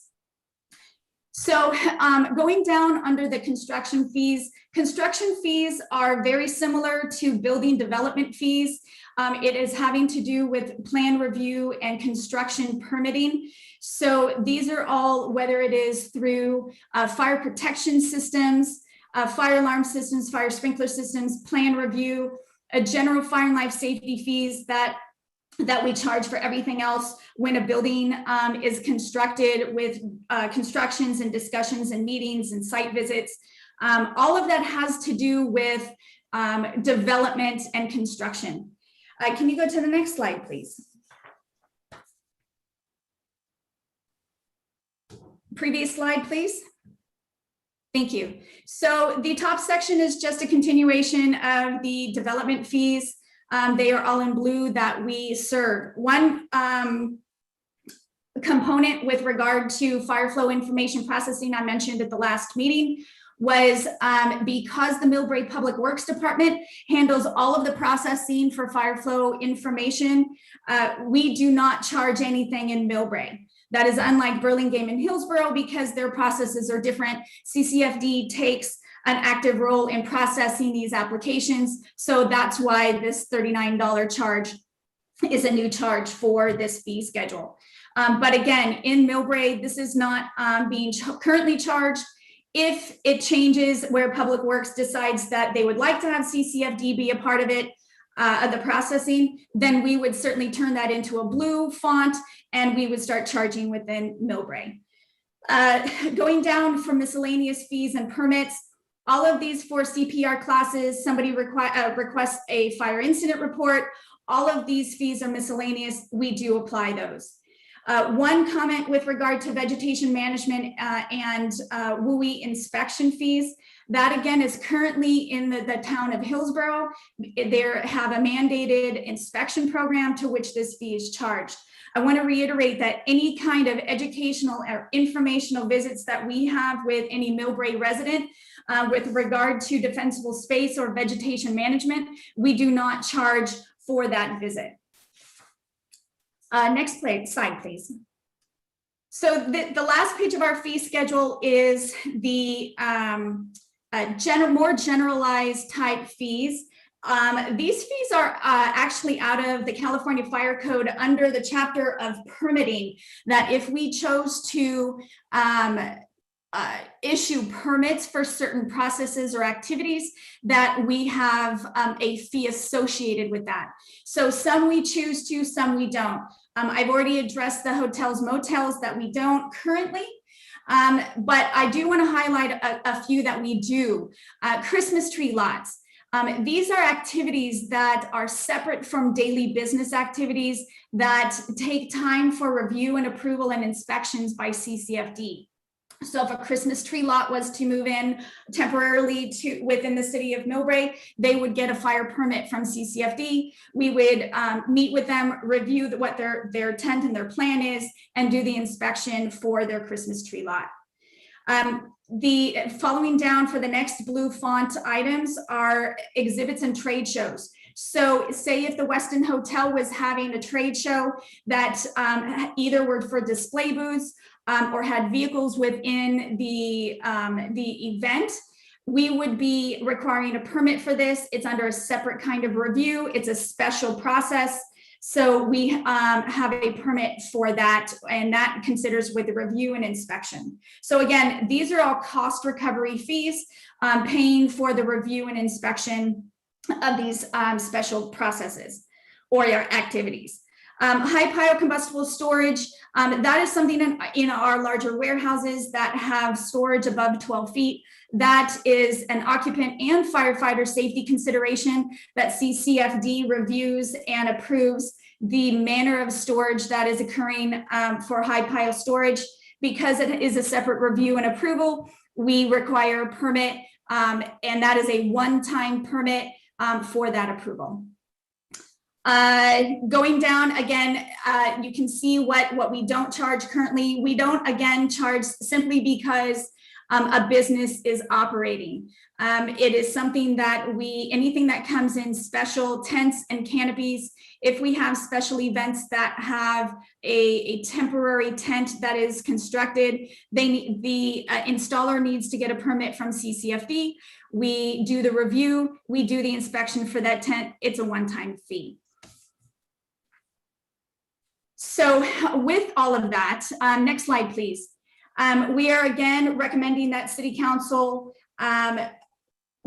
approve the proposed adoption of the fee schedule and approve the resolution adopting the fee schedule as the master fee schedule for the city. And I am available for any questions. Thank you, Ms. Reed, Fire Marshal Reed. City Council, Councilwoman Pappen.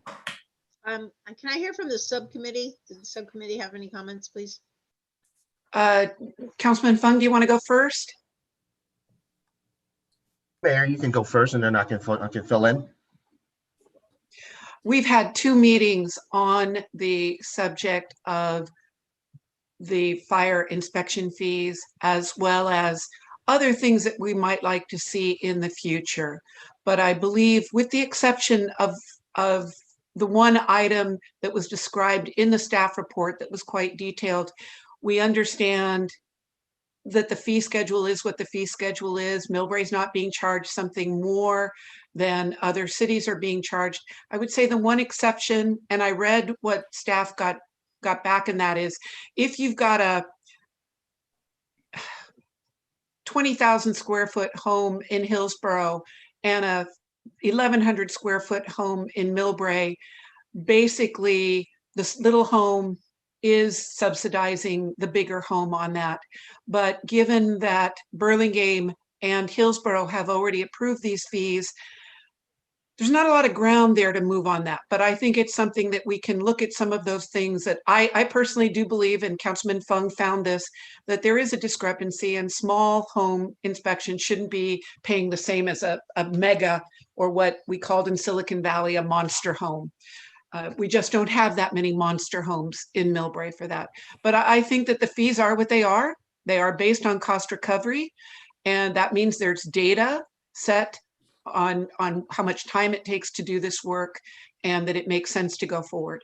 Other issues that we may have with the contract, with having to go out to the voters in a couple of years, that is a discussion for another time. But Councilman Fung. I'm confused real quick. I'm confused there because it doesn't make sense if you're talking about a 6,000 square foot home as opposed I to. have something to add to that, Gina. Go ahead, Councilman Fung. And I understand, Gina, I agree. So, Fire Marshal, if you can just explain one more time, and I believe during the subcommittee discussion, the permit fees for the inspection, it's for 2 inspection, 1 hour each. And for that's usually for larger home, if it goes over the hour, you charge them the additional hour based on the actual time spent on that inspection. So the subsidized larger homes. Can you please confirm that? Councilman Fung, you cut out a little bit. Fire Chief, were you able to hear enough, or do we need Councilman Fung to restate? I lost half of what you said, Mr. Fung. If I may, Councilman Fung. Yes, please, So yes, we clarify did. that. Sure, we did have this discussion. In the fee schedule, it is listed that any additional inspections or time that is spent that is over the standard permit cost. So your example of an 11,000 square foot home in Hillsborough, that takes more time. If it takes more time above the given time under a given permit, we charge for that extra time. So if an 11,000 square foot home takes 3 hours to inspect, then we are having an additional fee for 1 hour. So there is no subsidizing of any additional fees for that. We are, again, cost recovery. So the time that is spent for those inspections, we are billing that extra charge for that inspection. Okay, great. So I just want to make sure that it's clarified to the public as to that the smaller single family homes are not subsidizing the larger single family home in that regard. When you were making the presentation, Mr. Fung, you froze again. Maybe turn off your camera so that we can hear your voice. Thank you. Is that a little Try better? again. So far, all right. sounds good. Yeah. Okay. If you can repeat that hotel description that you were giving a little early, because I did only hear a portion of it. Because when we were talking about the hotel inspection fee, you mentioned how the CCFD is not charging for the annual inspections on the hotel, and that they're coming out of our general funds to subsidize it. And there was about, did you say about 21 hotels total? And Millbrae has 6 or 7 thereabout. And so what I propose and I'd like to see is that a change in that fee schedule paradigm to ensure that the hotel, each and every one of them, pay their fair share, so that the general fund doesn't need to be subsidizing the inspections of these hotels. Yes, sir. We have 19 hotels that are inspected. 7 of them are in the city of Millbrae. Again, we heard a lot of the conversations and the discussions that we had with the subcommittee, and we will be looking at having further consideration for charging the hotels in the future. The reason why we didn't was simply because the hotels were already being viewed as an occupancy tax being paid to the city. So as a community partner, again, it was a long-standing practice that we didn't charge for these fees. But we hear what the subcommittee has raised, and we will look for that in the future. Again, it's the application of the fee schedule, not specifically with the adoption of the fee schedule. It's how we're applying it. I'm just trying to understand how that change will come about, and how do we ensure that there's an equity here? Are you talking about our plan of how we would consider doing the further considerations? There's a couple of things we can do. We have to go back with staff, consider it, talk to, if we choose to consult with the fire board and see. I don't have a specific plan laid out and that is so detailed at this moment, other than to have you be assured that we're going to be looking at this again, despite what the standard policy that we've been doing for over 15 years is. Okay, so it sounds like in order for that change to actually happen, it has to go through the fire board. Well, if I may. Please, City if I may Manager. jump in here.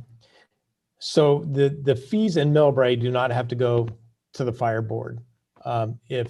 If the council wants to charge the fee to the hotels, and working with the fire marshal and the subcommittee, this sounded like it was something that the city of Burlingame adopted many decades ago, perhaps as an economic development tool. And then as Burlingame and Hillsborough merged and created CCFD, they've continued that practice. So I think there's two ways to move forward. One is to write a letter to the board and present to the board the inequities of that process in 2021. Or we can come up with a methodology for Millbrae specific fees that CCFD charges for inspection, but we need to make sure that that revenue doesn't go into the general fund of CCFD, that it comes right back, 100% comes to the city of Millbrae. So there's kind of two different ways that we can progress.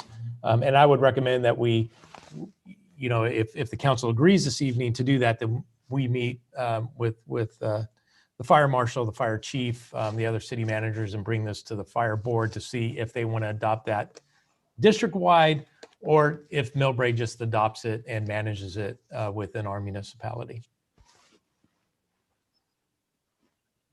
If the fire board says no, for example, that doesn't mean that Millbrae can't adopt the fee. We can still adopt the fee. It does mean, though, that we would be charging our hotels something that the hotels in Burlingame are not charged. But that revenue, like I said, that revenue would come 100% back to the city. So would not, we would not be using our general fund to subsidize. Well, and just a reminder that the monies that are collected go into the general fund for CCFD. So it's the costs for performing the service from CCFD. So, I don't want to get into the weeds here of how monies would be applied and where they would go. We would have to have that further discussion. Yeah, it's certainly not going to go into the general fund of CCFD if it's only a fee that Millbrae collects for Millbrae hotels to cost recover that service. But all that, I think, as the fire marshal said, we can figure that out and bring that back to the city council. Manager Williams, if I may. Please go ahead, Chief Barron. I have a meeting this Thursday with our CAO, and this is on my list of topics to talk about. So I will definitely have this conversation with her and see how we can proceed forward. The fee is already there, so it's just a matter of amending the policy to go ahead and start charging it. So I will have this conversation. My meeting's at 9 a.m. Thursday morning, and I'll get back to Manager Williams later on that day. Thank you, Chief. Thank you, Chief. I think back to Councilwoman Pappin's question. I don't know if we've answered it, Councilwoman Pappin. Councilman Fung and I might disagree. To me, these are fees that are based on cost recovery. So whether or not the hotels are being charged or not right now, they're not using other fees to cover that. Maybe there's other money, because the whole point of a cost recovery fee is it has to cover the cost of providing the service. So maybe some other portion of CCFD's budget is covering the time staff is spending in those hotels, but it's not any of the other fee payers subsidizing that. And tonight is our second go at this, and I'm just going to give us a time check. It's 10:03. We have the budget tonight and two other items. Likely they can be pushed off, but just keep in mind of time. I just want to clarify on that point, Madam Mayor, if I may. And, Please go. And then Councilwoman Pappin. Right. So if the hotels are not paying their inspection fee, and the fire marshal and our inspectors still go out there and inspect them on a yearly basis, whether they spend 1.5 or 4 hours on a larger hotel, it is actual time spent. Payroll will be made, and it will come out of fund of the CCA, which we are responsible for by 30% from our general fund. I agree. But the term subsidy has very specific meanings. Well, so the general fund is paying at least 30% of it on the inspections fees to these hotel that otherwise, if they're not paying themselves. So, what I'm basically saying is that the hotel need to pay their fair share of the services that they receive. Okay. Thank you, Councilman Fung. Councilwoman Pappen. Yes, I agree with Council Member Fung here. That needs to be charged to the hotels. If Millbrae is the only one that's willing to do that, then we have to do that because, I mean, we're already dealing with pulling from the general fund and we have fire assessments and, the time is spent here. And fire is, that fire department is including that in their overall fees to us, this 30% or whatever. So if we need to just be the only city that does that, then that's what we need to do. But it needs to be calculated and it needs to be charged because it's not a part of our hotel tax. And we count on the hotel tax for other things here. It's a safety measure. The central fire is spending time in doing it and it ends up, we're still paying for it. So I agree that has to be included. I would hope that Burlingame and Hillsborough come along with it, but we have no say there. And if we're voting on this tonight, I would suggest that we make sure that's included. Well, it's my understanding that Chief Barron has said he's already got this on the list. He'll bring it up with the CAO. I didn't catch the whole acronym. So we'll have more information on it. How the motion, if you want to add that to the motion, let's go on. You can try. Councilman Holliber, please go ahead. Okay. Yeah, I agree with everyone that I believe the hotels should be paying. I appreciate Chief Barron is going to be bringing this up this week. I think it's also important to realize it's a relatively small amount of money. We're talking about 7 hotels paying about $200 each, about $1,400 a year. So if this is something taking several days of the city manager's time or finance director or the city attorney's time to work on, it's probably not worth it. But again, I do appreciate that the fire chief is going to be bringing it up. With that, I will make a motion to approve. Thank you, Councilman Holliber. There's a motion on the floor. Is there a second? I'll leave a second. Thank you, Vice Mayor. Any further discussion? Wait, I have to close the public hearing before this vote. Sure, yes. Closing the public hearing, now considering Councilman Holliber's motion, seconded by Vice Mayor Oliva. Further discussion? I just want to have some clarification. How is that hotel inspection fee going to get collected and how is it going to get managed? The fee is already on the schedule. It's a question of a policy decision which the fire district needs to make subsequently. So what you're approving includes the fee. It's just a question of them considering a change to their policy in terms of whether or not they actually collect it. Right. It is shown on the list. And the fee will not go into the CCFD general fund. Is that correct, Tom? Yeah, well, so I think here's my understanding. You're adopting the Millbrae fee schedule, not the CCFD fee schedule. And since there are 3 different cities within the district, if Millbrae wants to collect the fair share cost to the hotels for inspection, we can adopt that on the city of Millbrae fee schedule. We'll then work with the CCFD fire administration to make sure that that revenue is earmarked and 100% of that is collected and goes into Millbrae's budget. That it's not distributed a third, a third, and a third. I don't think, and Mike, correct me if I'm wrong, I don't think that the CCFD board dictates Millbrae's fees. No, Tom, they don't. I'm just noting the fee is on the schedule we are adopting. It is on the CCFD fee schedule as well.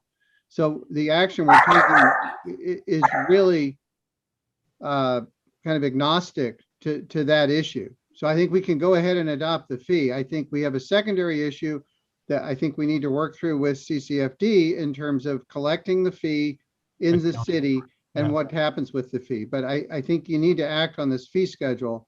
And I'm saying you're not prejudicing yourself because the fee is in the schedule. It's just a question of whether or not they're collecting it. Yeah.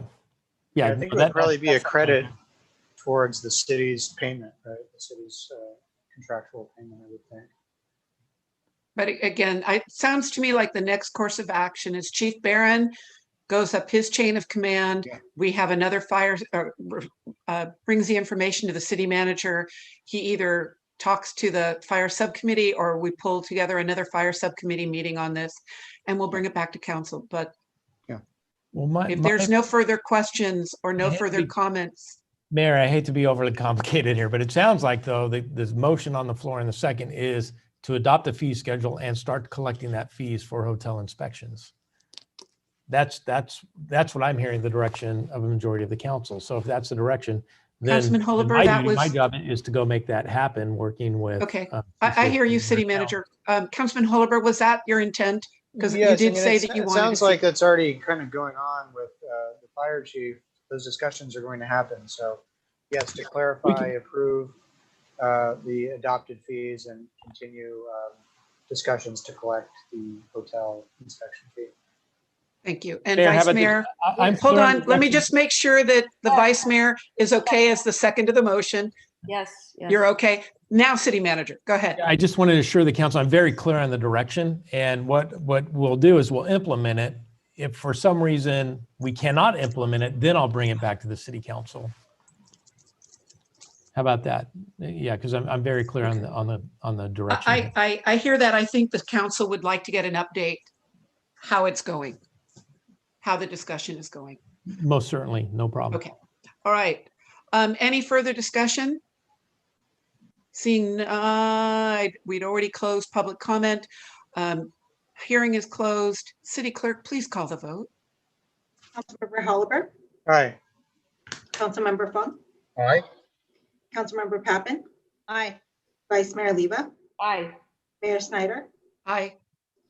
The council adopted the County Central Fire Department's fiscal year 2021 to 2022 master fee schedule for fire prevention services and to update council on the collections of the hotel inspection fee by the vote of 5-0. Thank you, City Clerk. We have a closed door discussion tonight and we have the budget to approve. Both are, and we're at 10:11. City Manager, what would happen if we push the Humane Society contract and the reopening report to the next council meeting? We can certainly push the reopening report, Mayor. The item 12, the contract for the 5-year term beginning with Animal Control Services needs to be adopted this evening. Okay. City Council, I will break in from wherever we are at 11:45 to ask for an extension if we need to do that.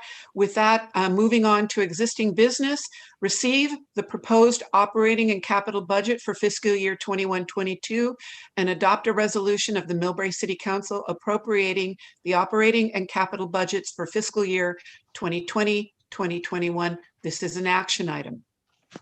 Thank Please you, go ahead, Mayor. staff. Yeah, before we get started real quick, I hope the council was able to review the budget, look at the new formatting and all of the information, the comprehensiveness of the budget. We started to add in performance measures for each of the departments so we can start to monitor performance of those metrics and a few other things. So significant changes in the budget. And I'd like to thank Mike and the finance department and all the executive management team for pulling together on this budget this year. So without any further ado, I'd like to introduce our finance director, Mr. Mike Sung.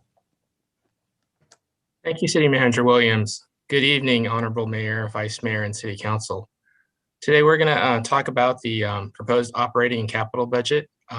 Back at the end of April, we had given you a study session and a preview of what the proposed budget would look like from the general fund perspective. And then in the first meeting in May, I believe it was May 11th, we also gave a preview of the CIP as well as some of the enterprise funds. So it hasn't changed too much from that. Kind of want to just go over a quick overview of what has changed and just a quick reminder of what's in the actual budget. So I'll go ahead and start the slide presentation. And let's see. So major highlights here. The total uses or expenditures for the budget for all funds is 89.7 million, of which 32.9 million is for the general fund. We've noted that the cost containment measures that we've continued to enact are working. They are offsetting the reductions in the revenue due to the pandemic. They haven't fully reduced the structural deficit, but without the cost containment measures, we would be in a much worse position. The other thing that I would like to highlight is that we are moving forward critical capital projects, such as replacing the water tank and sewer main replacement at various locations, and also the anticipated completion of the new Millbrae Recreation Center. So one thing I wanted to highlight is we cleaned up the format a little bit. So you can see we rounded to the nearest 1,000. And you'll see for the general fund sources, all of the different types of revenues that we have listed on here. Something new that I'd like to note is that you'll see on here that we have an estimated revenue now as we get more information. So we have better information. And then everything else is relatively the same for the budget. As a reminder, I'd like council and the public to see exactly how much we actually really get from some of our major revenue sources. For example, for property tax, for each dollar of the ad valorem piece we get a little bit less than 16 cents.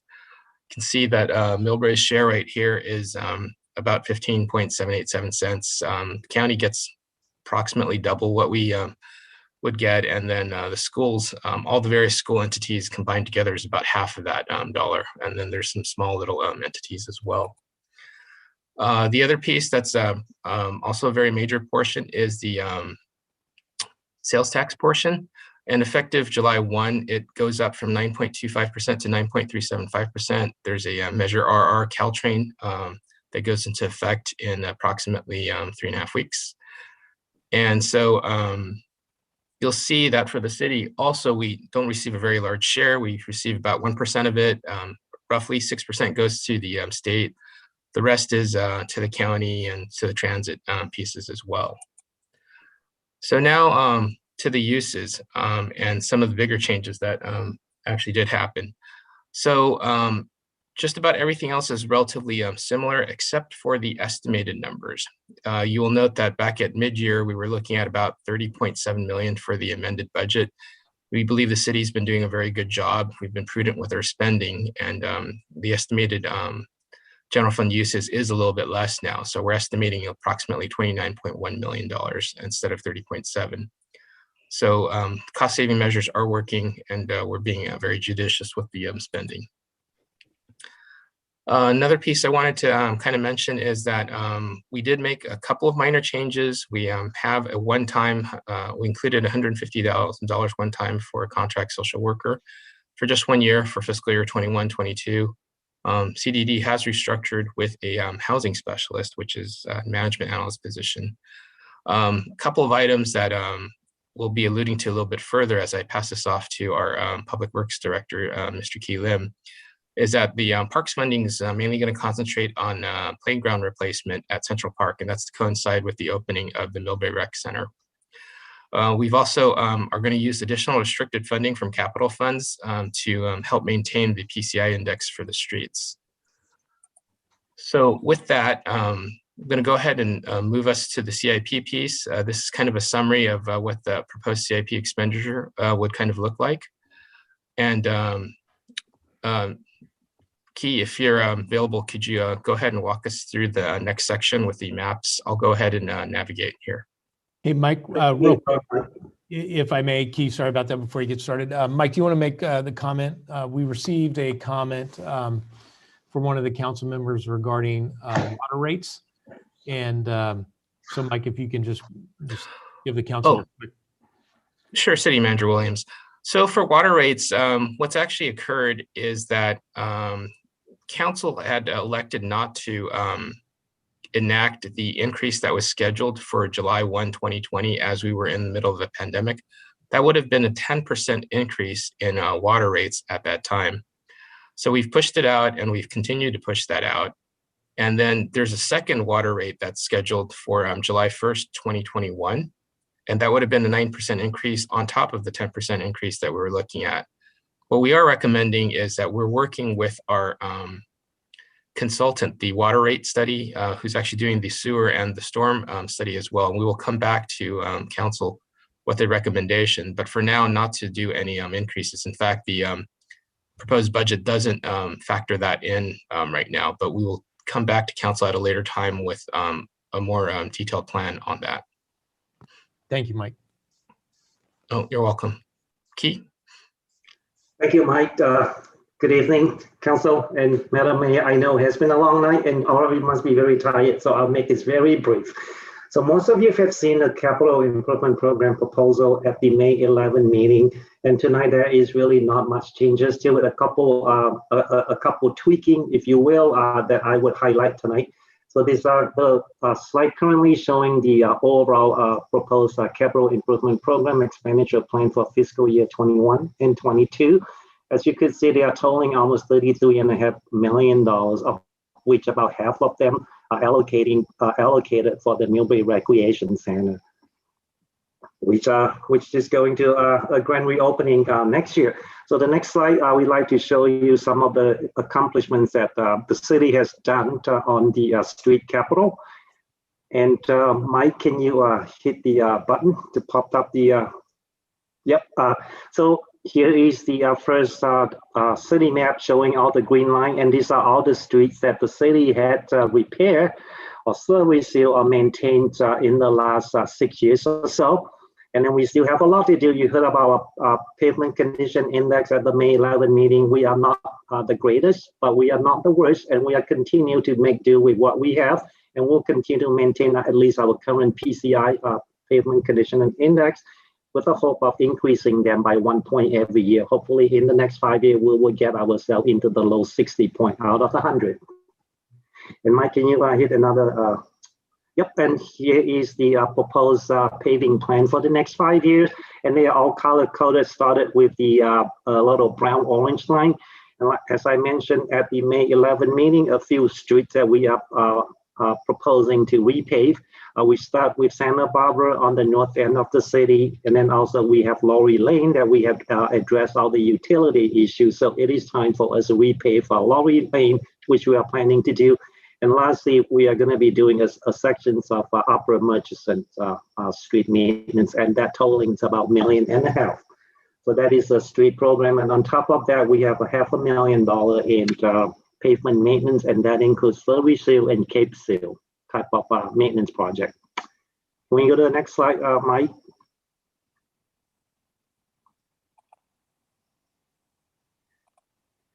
So this is a sewer capital program. Again, the blue highlight section, those are all the pipeline that has been replaced in the last 6 years. And out of the 55 miles of sewer mainline that we have in the city, we have replaced about a third of those. We have some work to do still, and we'll continue to do that. And we are actually at a fairly good point right now based on the project that we have done in the last 6 years. We have reduced the inflow and infiltration into the collection system quite a bit.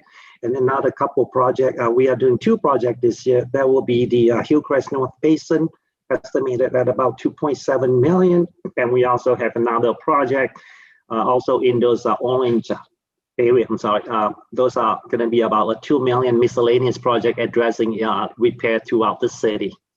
And those are not geographic based, those are based on maintenance based and immediate needs. So this is the sewer capital program, and they are totaling approximately $6.2 million for fiscal year 21-22. Can we move on to the next slide, Mike?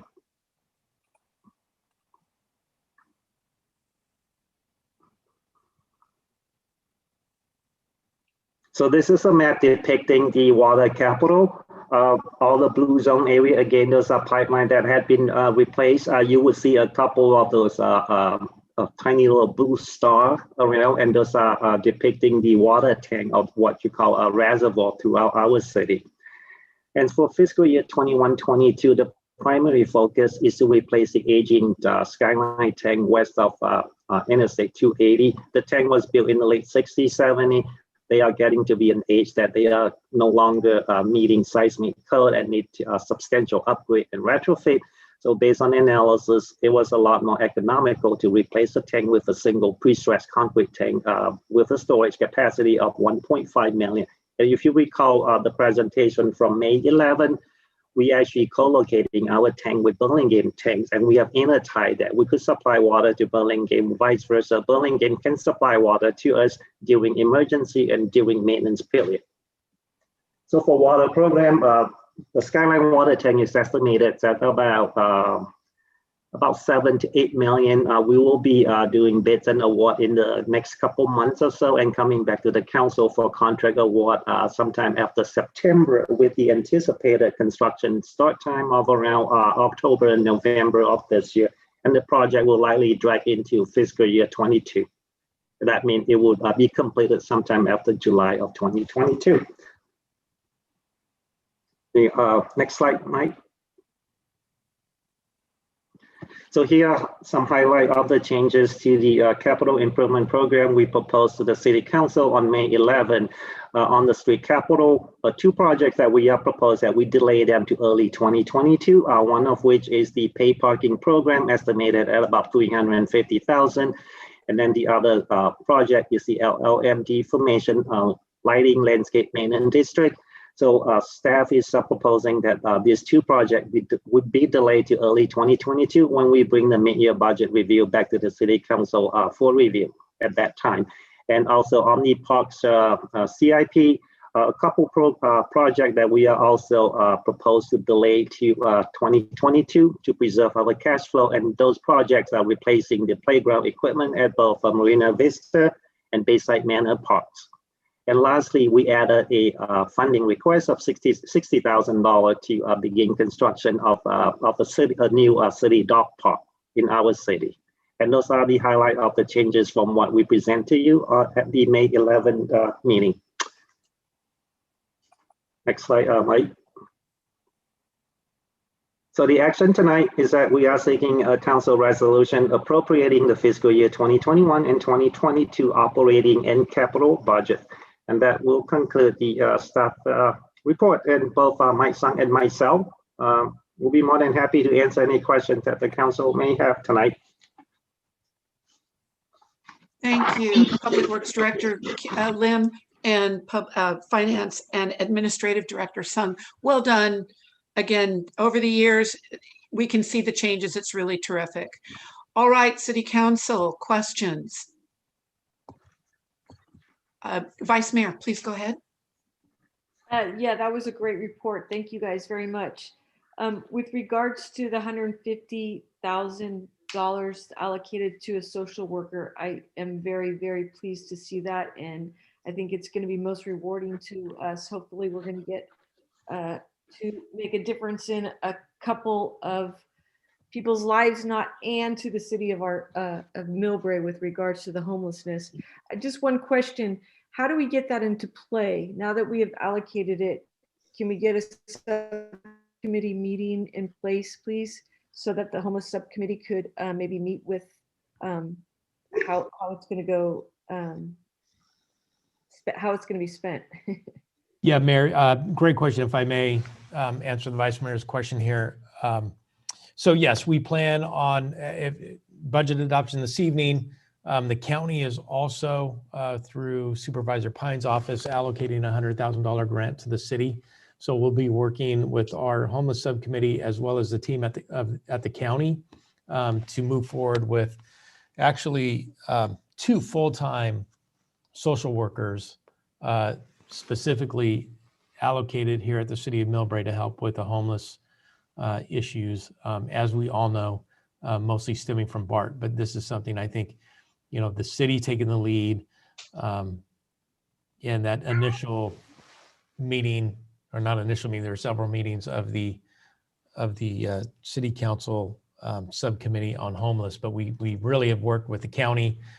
Supervisor stepped up, and I think that, we'll move forward this year, pilot program, see how it goes, and hopefully be able to leverage additional grants and additional funding. And BART and the transit agencies, because homelessness is a transit issue, and the transit agencies need to step up. And by us taking the lead, hopefully those jurisdictions will participate and be a partner, because doing nothing obviously has not worked. So we're showing the leadership here, and we will get that meeting with the subcommittee and get that ball rolling, Vice Mayor. Thank you so much, City Manager. And I just want to, just for the public to know that other cities have been granted that money through the county. So I really appreciate that the city, having probably one of the larger problems with being the end of the road with BART, that we stepped up and we're not going to wait for the handout. We're going to be proactive. So I really appreciate that. Thank you very much. Thank you, Vice Mayor. Councilman Holober. Thank you for that presentation. A lot of hard work has gone into this, and a lot of hard work to weather the storm over the past year with the budget cuts due to the pandemic. One comment, and might not make it popular to say this, but I'm a little concerned about the comment earlier that the water rates will not be water rate increase will be deferred again or canceled this year.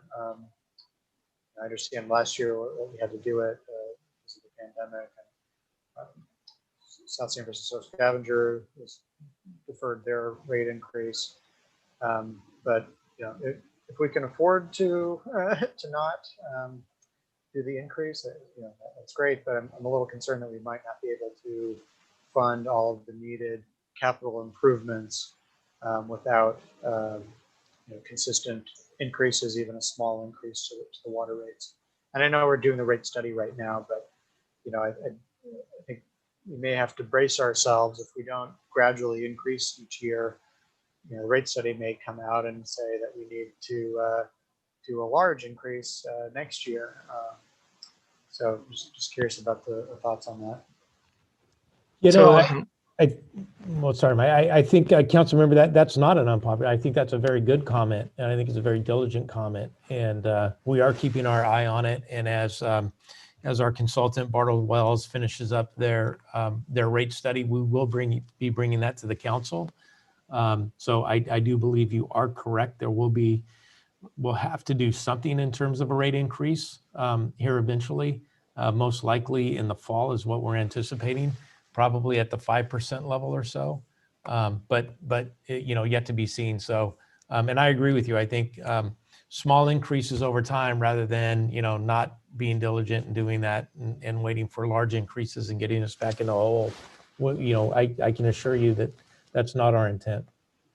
Now, if there were to be a 5% or so increase at some point this fall, would that fall under the authority that we already have under Proposition 218?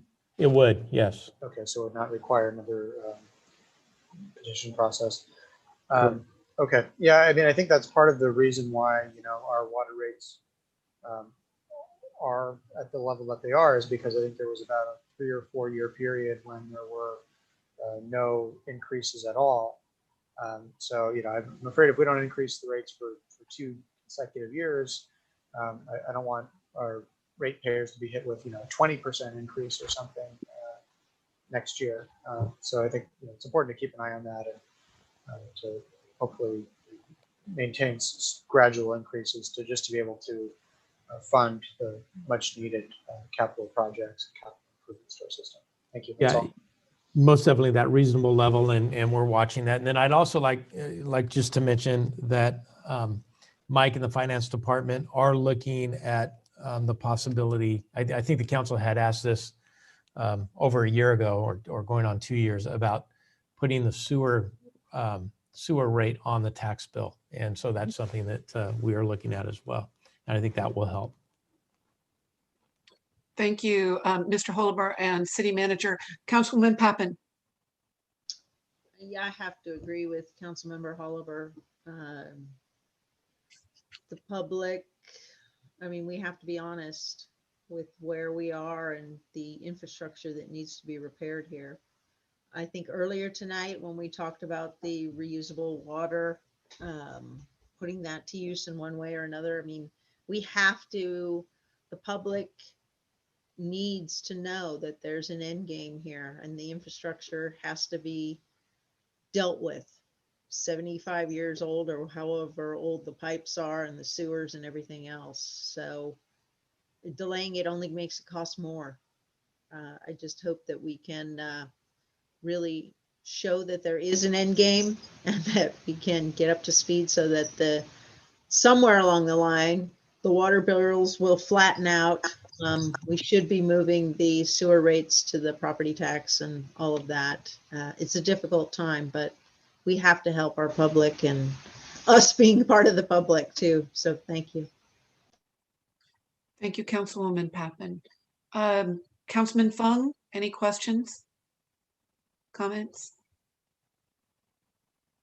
I'm all good. Thank you, Mayor. Okay, couple of questions then. Some of these I discussed with the city manager earlier.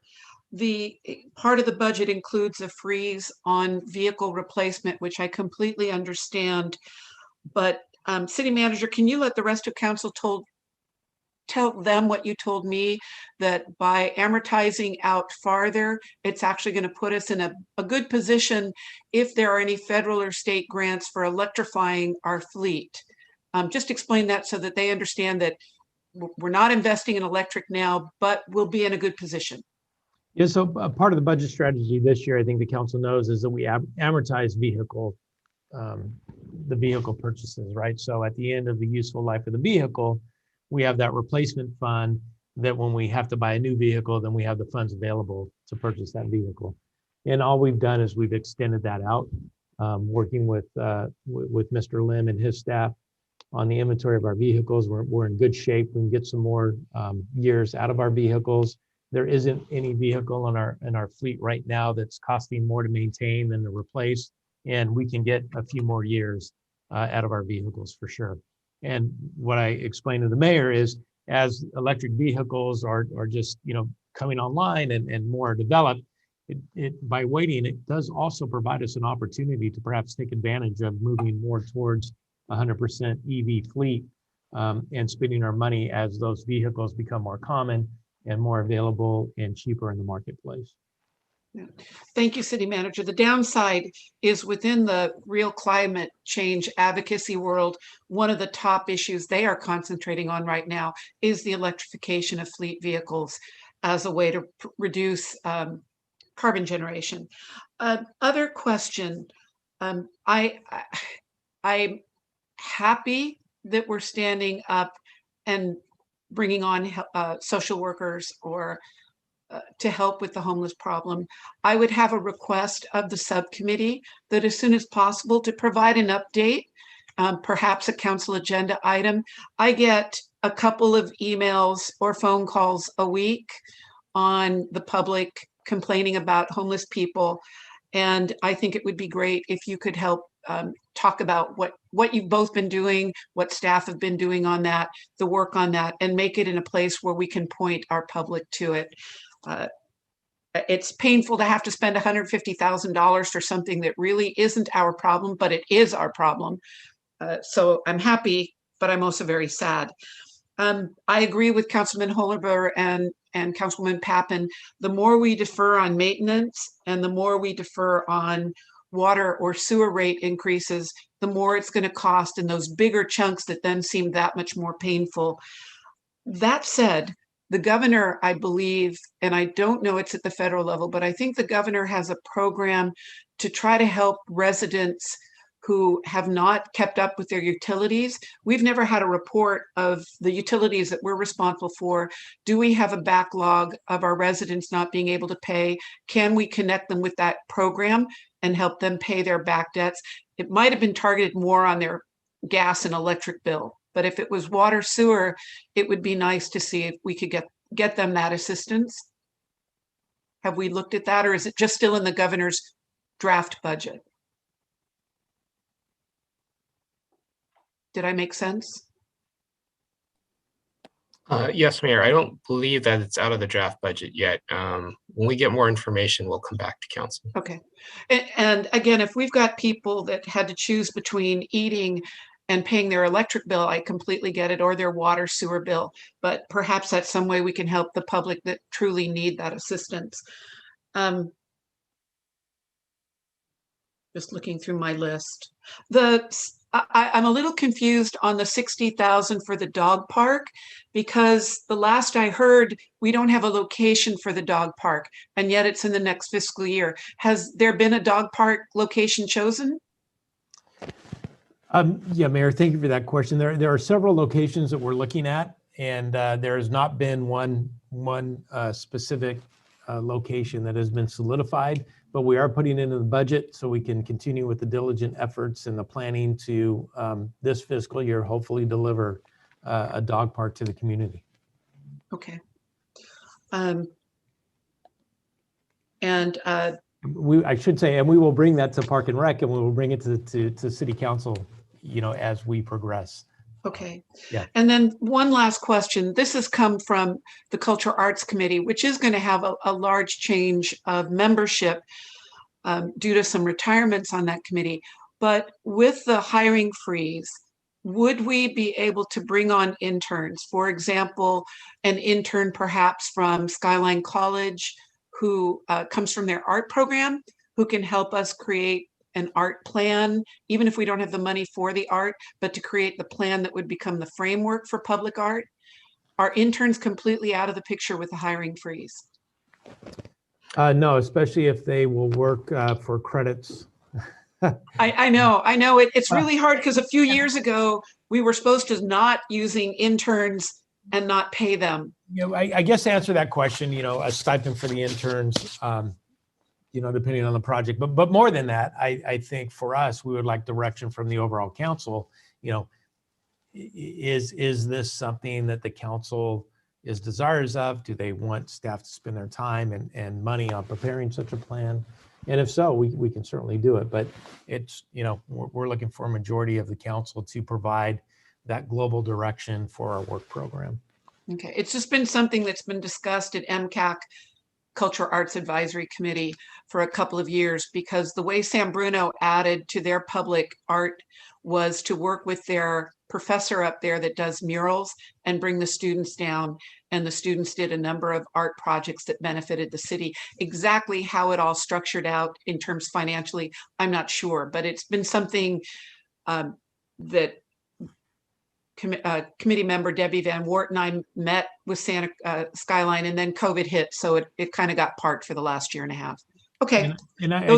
Just one last comment on that. I think this is where our committee and commission's work plans are very valuable. So as they develop those work plans and then they're presented to the city council for consideration and adoption, those types of projects are well suited for integration into the work plan.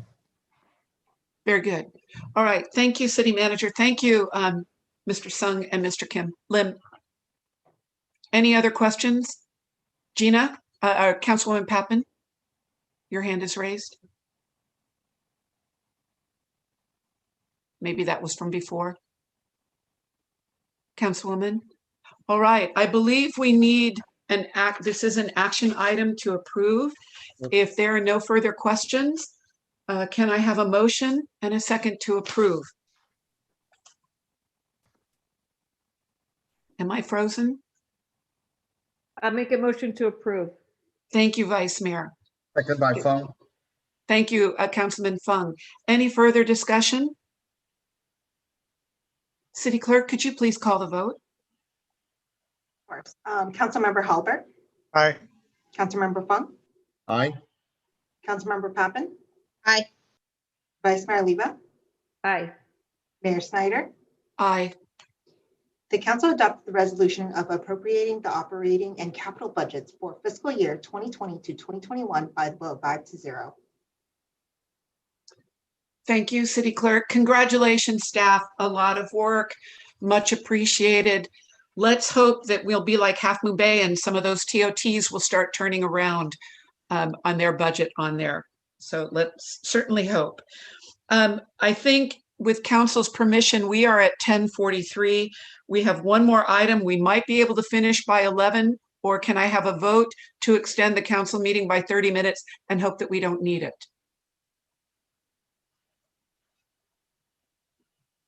Last time that the Humane Society contract came up, it was continued to a second council meeting. I suspect. Okay, I'm not getting a motion to continue, Mayor? so, oh. Sorry? May I request that we forego the staff report for that item, and if council members have questions, they can go straight to that.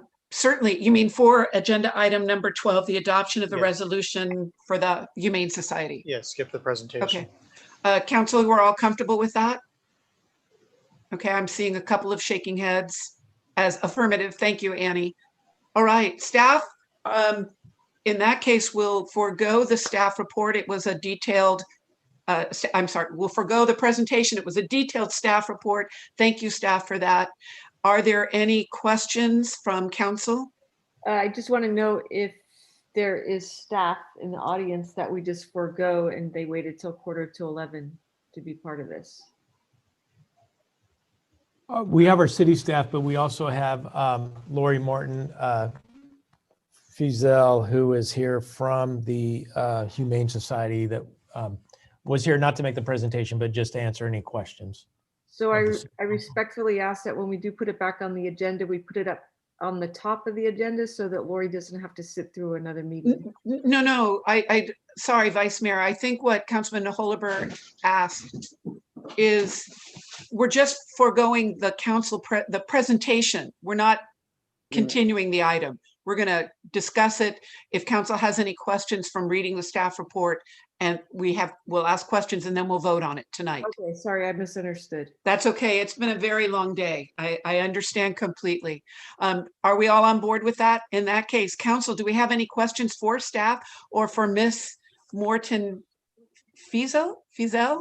I just have one quick question, Madam Mayor. Please go ahead, Councilman. Yeah, so I went through the staff report and then I met with the city manager and discussed this issue. The question I do have is whether or not this animal control services include dealing with, the spotting the mountain lion and all those vicious animals that could potentially come up. Yep. Only vicious if you meet them in the street. Yeah, I think the question was, yeah, with the mountain lion sightings and some bobcat sightings and coyote sightings, who handles that? And if Lori could address that question, that would be helpful. Yes, absolutely. Thank you, Madam Mayor and Vice Mayor and council members and city manager and staff. Yes, in this current contract, mountain lions and exotics are covered. It's a three-prong approach. So if there is a imminent danger, the Millbrae police or the sheriff's department would be called. When they arrive on the scene, if they feel that there is a threat, they would contact the Peninsula Humane Society, who would also respond. At that time, Fish and Wildlife would be contacted. But the Humane Society would remain on the scene with police department until the situation is resolved. This is new to the contract. In the past contracts, they have not responded, and we were able to negotiate it in this current contract. And they would respond within an hour or less to this type of call. And just point of clarification, our coyotes, mountain lions, and bobcats are native. When you said exotics, you mean if anybody happens to have a tiger or a leopard or a python, you're also handling all of those other potentially dangerous exotic animals. Correct. And a coyote and a bobcat would not be a threat to a human being. However, if there's an injured bobcat or an injured coyote, they would respond. But you're absolutely correct, Madam Mayor. If it is a tiger, a lion, we hope we don't have any in any of the cities within the county. But if perhaps someone did, they would respond. Yes. Thank you. And just so that council knows, after the second mountain lion sighting in Millbrae, the one on Ora Vista, I communicated Chief Corpus, and she wrote back saying that all of our deputies are trained and they have a very close relationship with Fish and Wildlife for the safe capture and relocation of mountain lions. And then, of course, if they've actually attacked a human or a pet, then I think they move up to being destroyed as a dangerous animal. at that point. So, but our chief corpus is on that, especially with all the recent sightings. Councilman Holber. Okay, thank you. Just for clarification, Ms. Morton Fazell, you're at the county, correct? Not with Peninsula Humane Society? Correct. I work with the county health system. Yes. Okay. So remember when this came up, I think it was a year ago, there was discussion about the contract. And I think in the previous contract, the county and in turn the various cities were directly subsidizing the CEO's salary, or there was a direct payment from the county or from the consortium of cities to the CEO's salary. Is that correct? Yes, there is a portion of the president's salary that is included in the contract. It is not the entire salary. Okay, and is that also included in this proposed contract? Yes, correct. How this contract is different, however, is every month when we receive the invoice, we actually get an actual invoice for cost, and the breakdown of hours or the percentage of FTEs that the county and cities are paying for will be on that invoice. That is the first time in the history of the contract that will be included. So it will be the invoice will be for work directly performed on the county contract for county services, not for other work that Peninsula Humane Society does outside of the scope of the contract. Correct? Correct. Yes. Okay. All right. Thank you. You're welcome. Thank you. Any other questions? Okay, we put you through your, Vice Mayor. I'll withdraw my comment. Thank you. Okay, thank you. I know we put county staff through the ringer I think it was a year ago, and you did a lot of additional homework for us. Congratulations on negotiating what $1.7 million reduction in the RFP price. So if there are no other questions, this was not an insult to staff to not have your staff report or your presentation tonight, just moving along. I would entertain a motion and a second to approve the contract. So moved. That was Councilman Fung. Second. And seconded by Councilman Holber. I didn't open up for public comment. My apologies. Hang on. Members of the public, if there's anyone that would like to speak on this, please raise your hand. City Clerk, do you have anybody on the phone? No, I do not. Okay, thank you, City Clerk.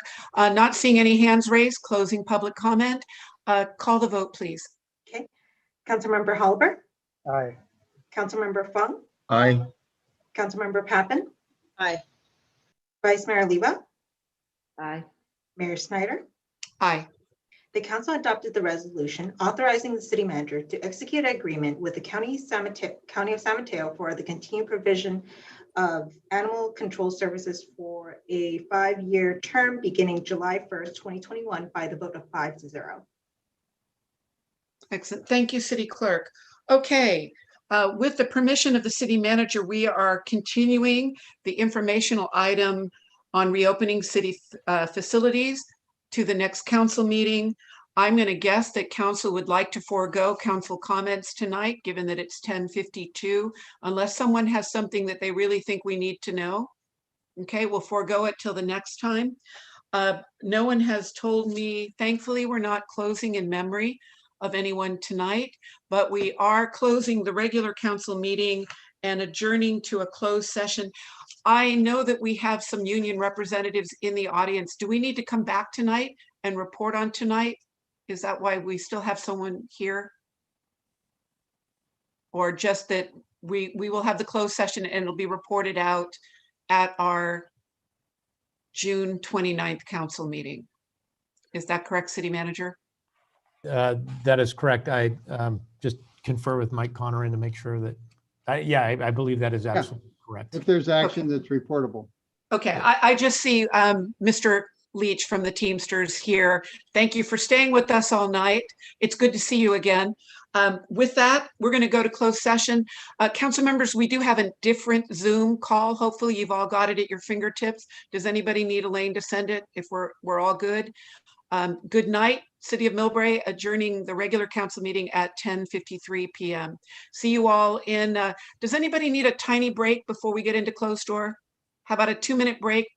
Well, this one needs a tiny break. So join, but we'll get started in about 2 minutes.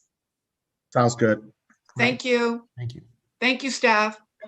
Thanks, Thank you. Mark. Sorry. Have a good night.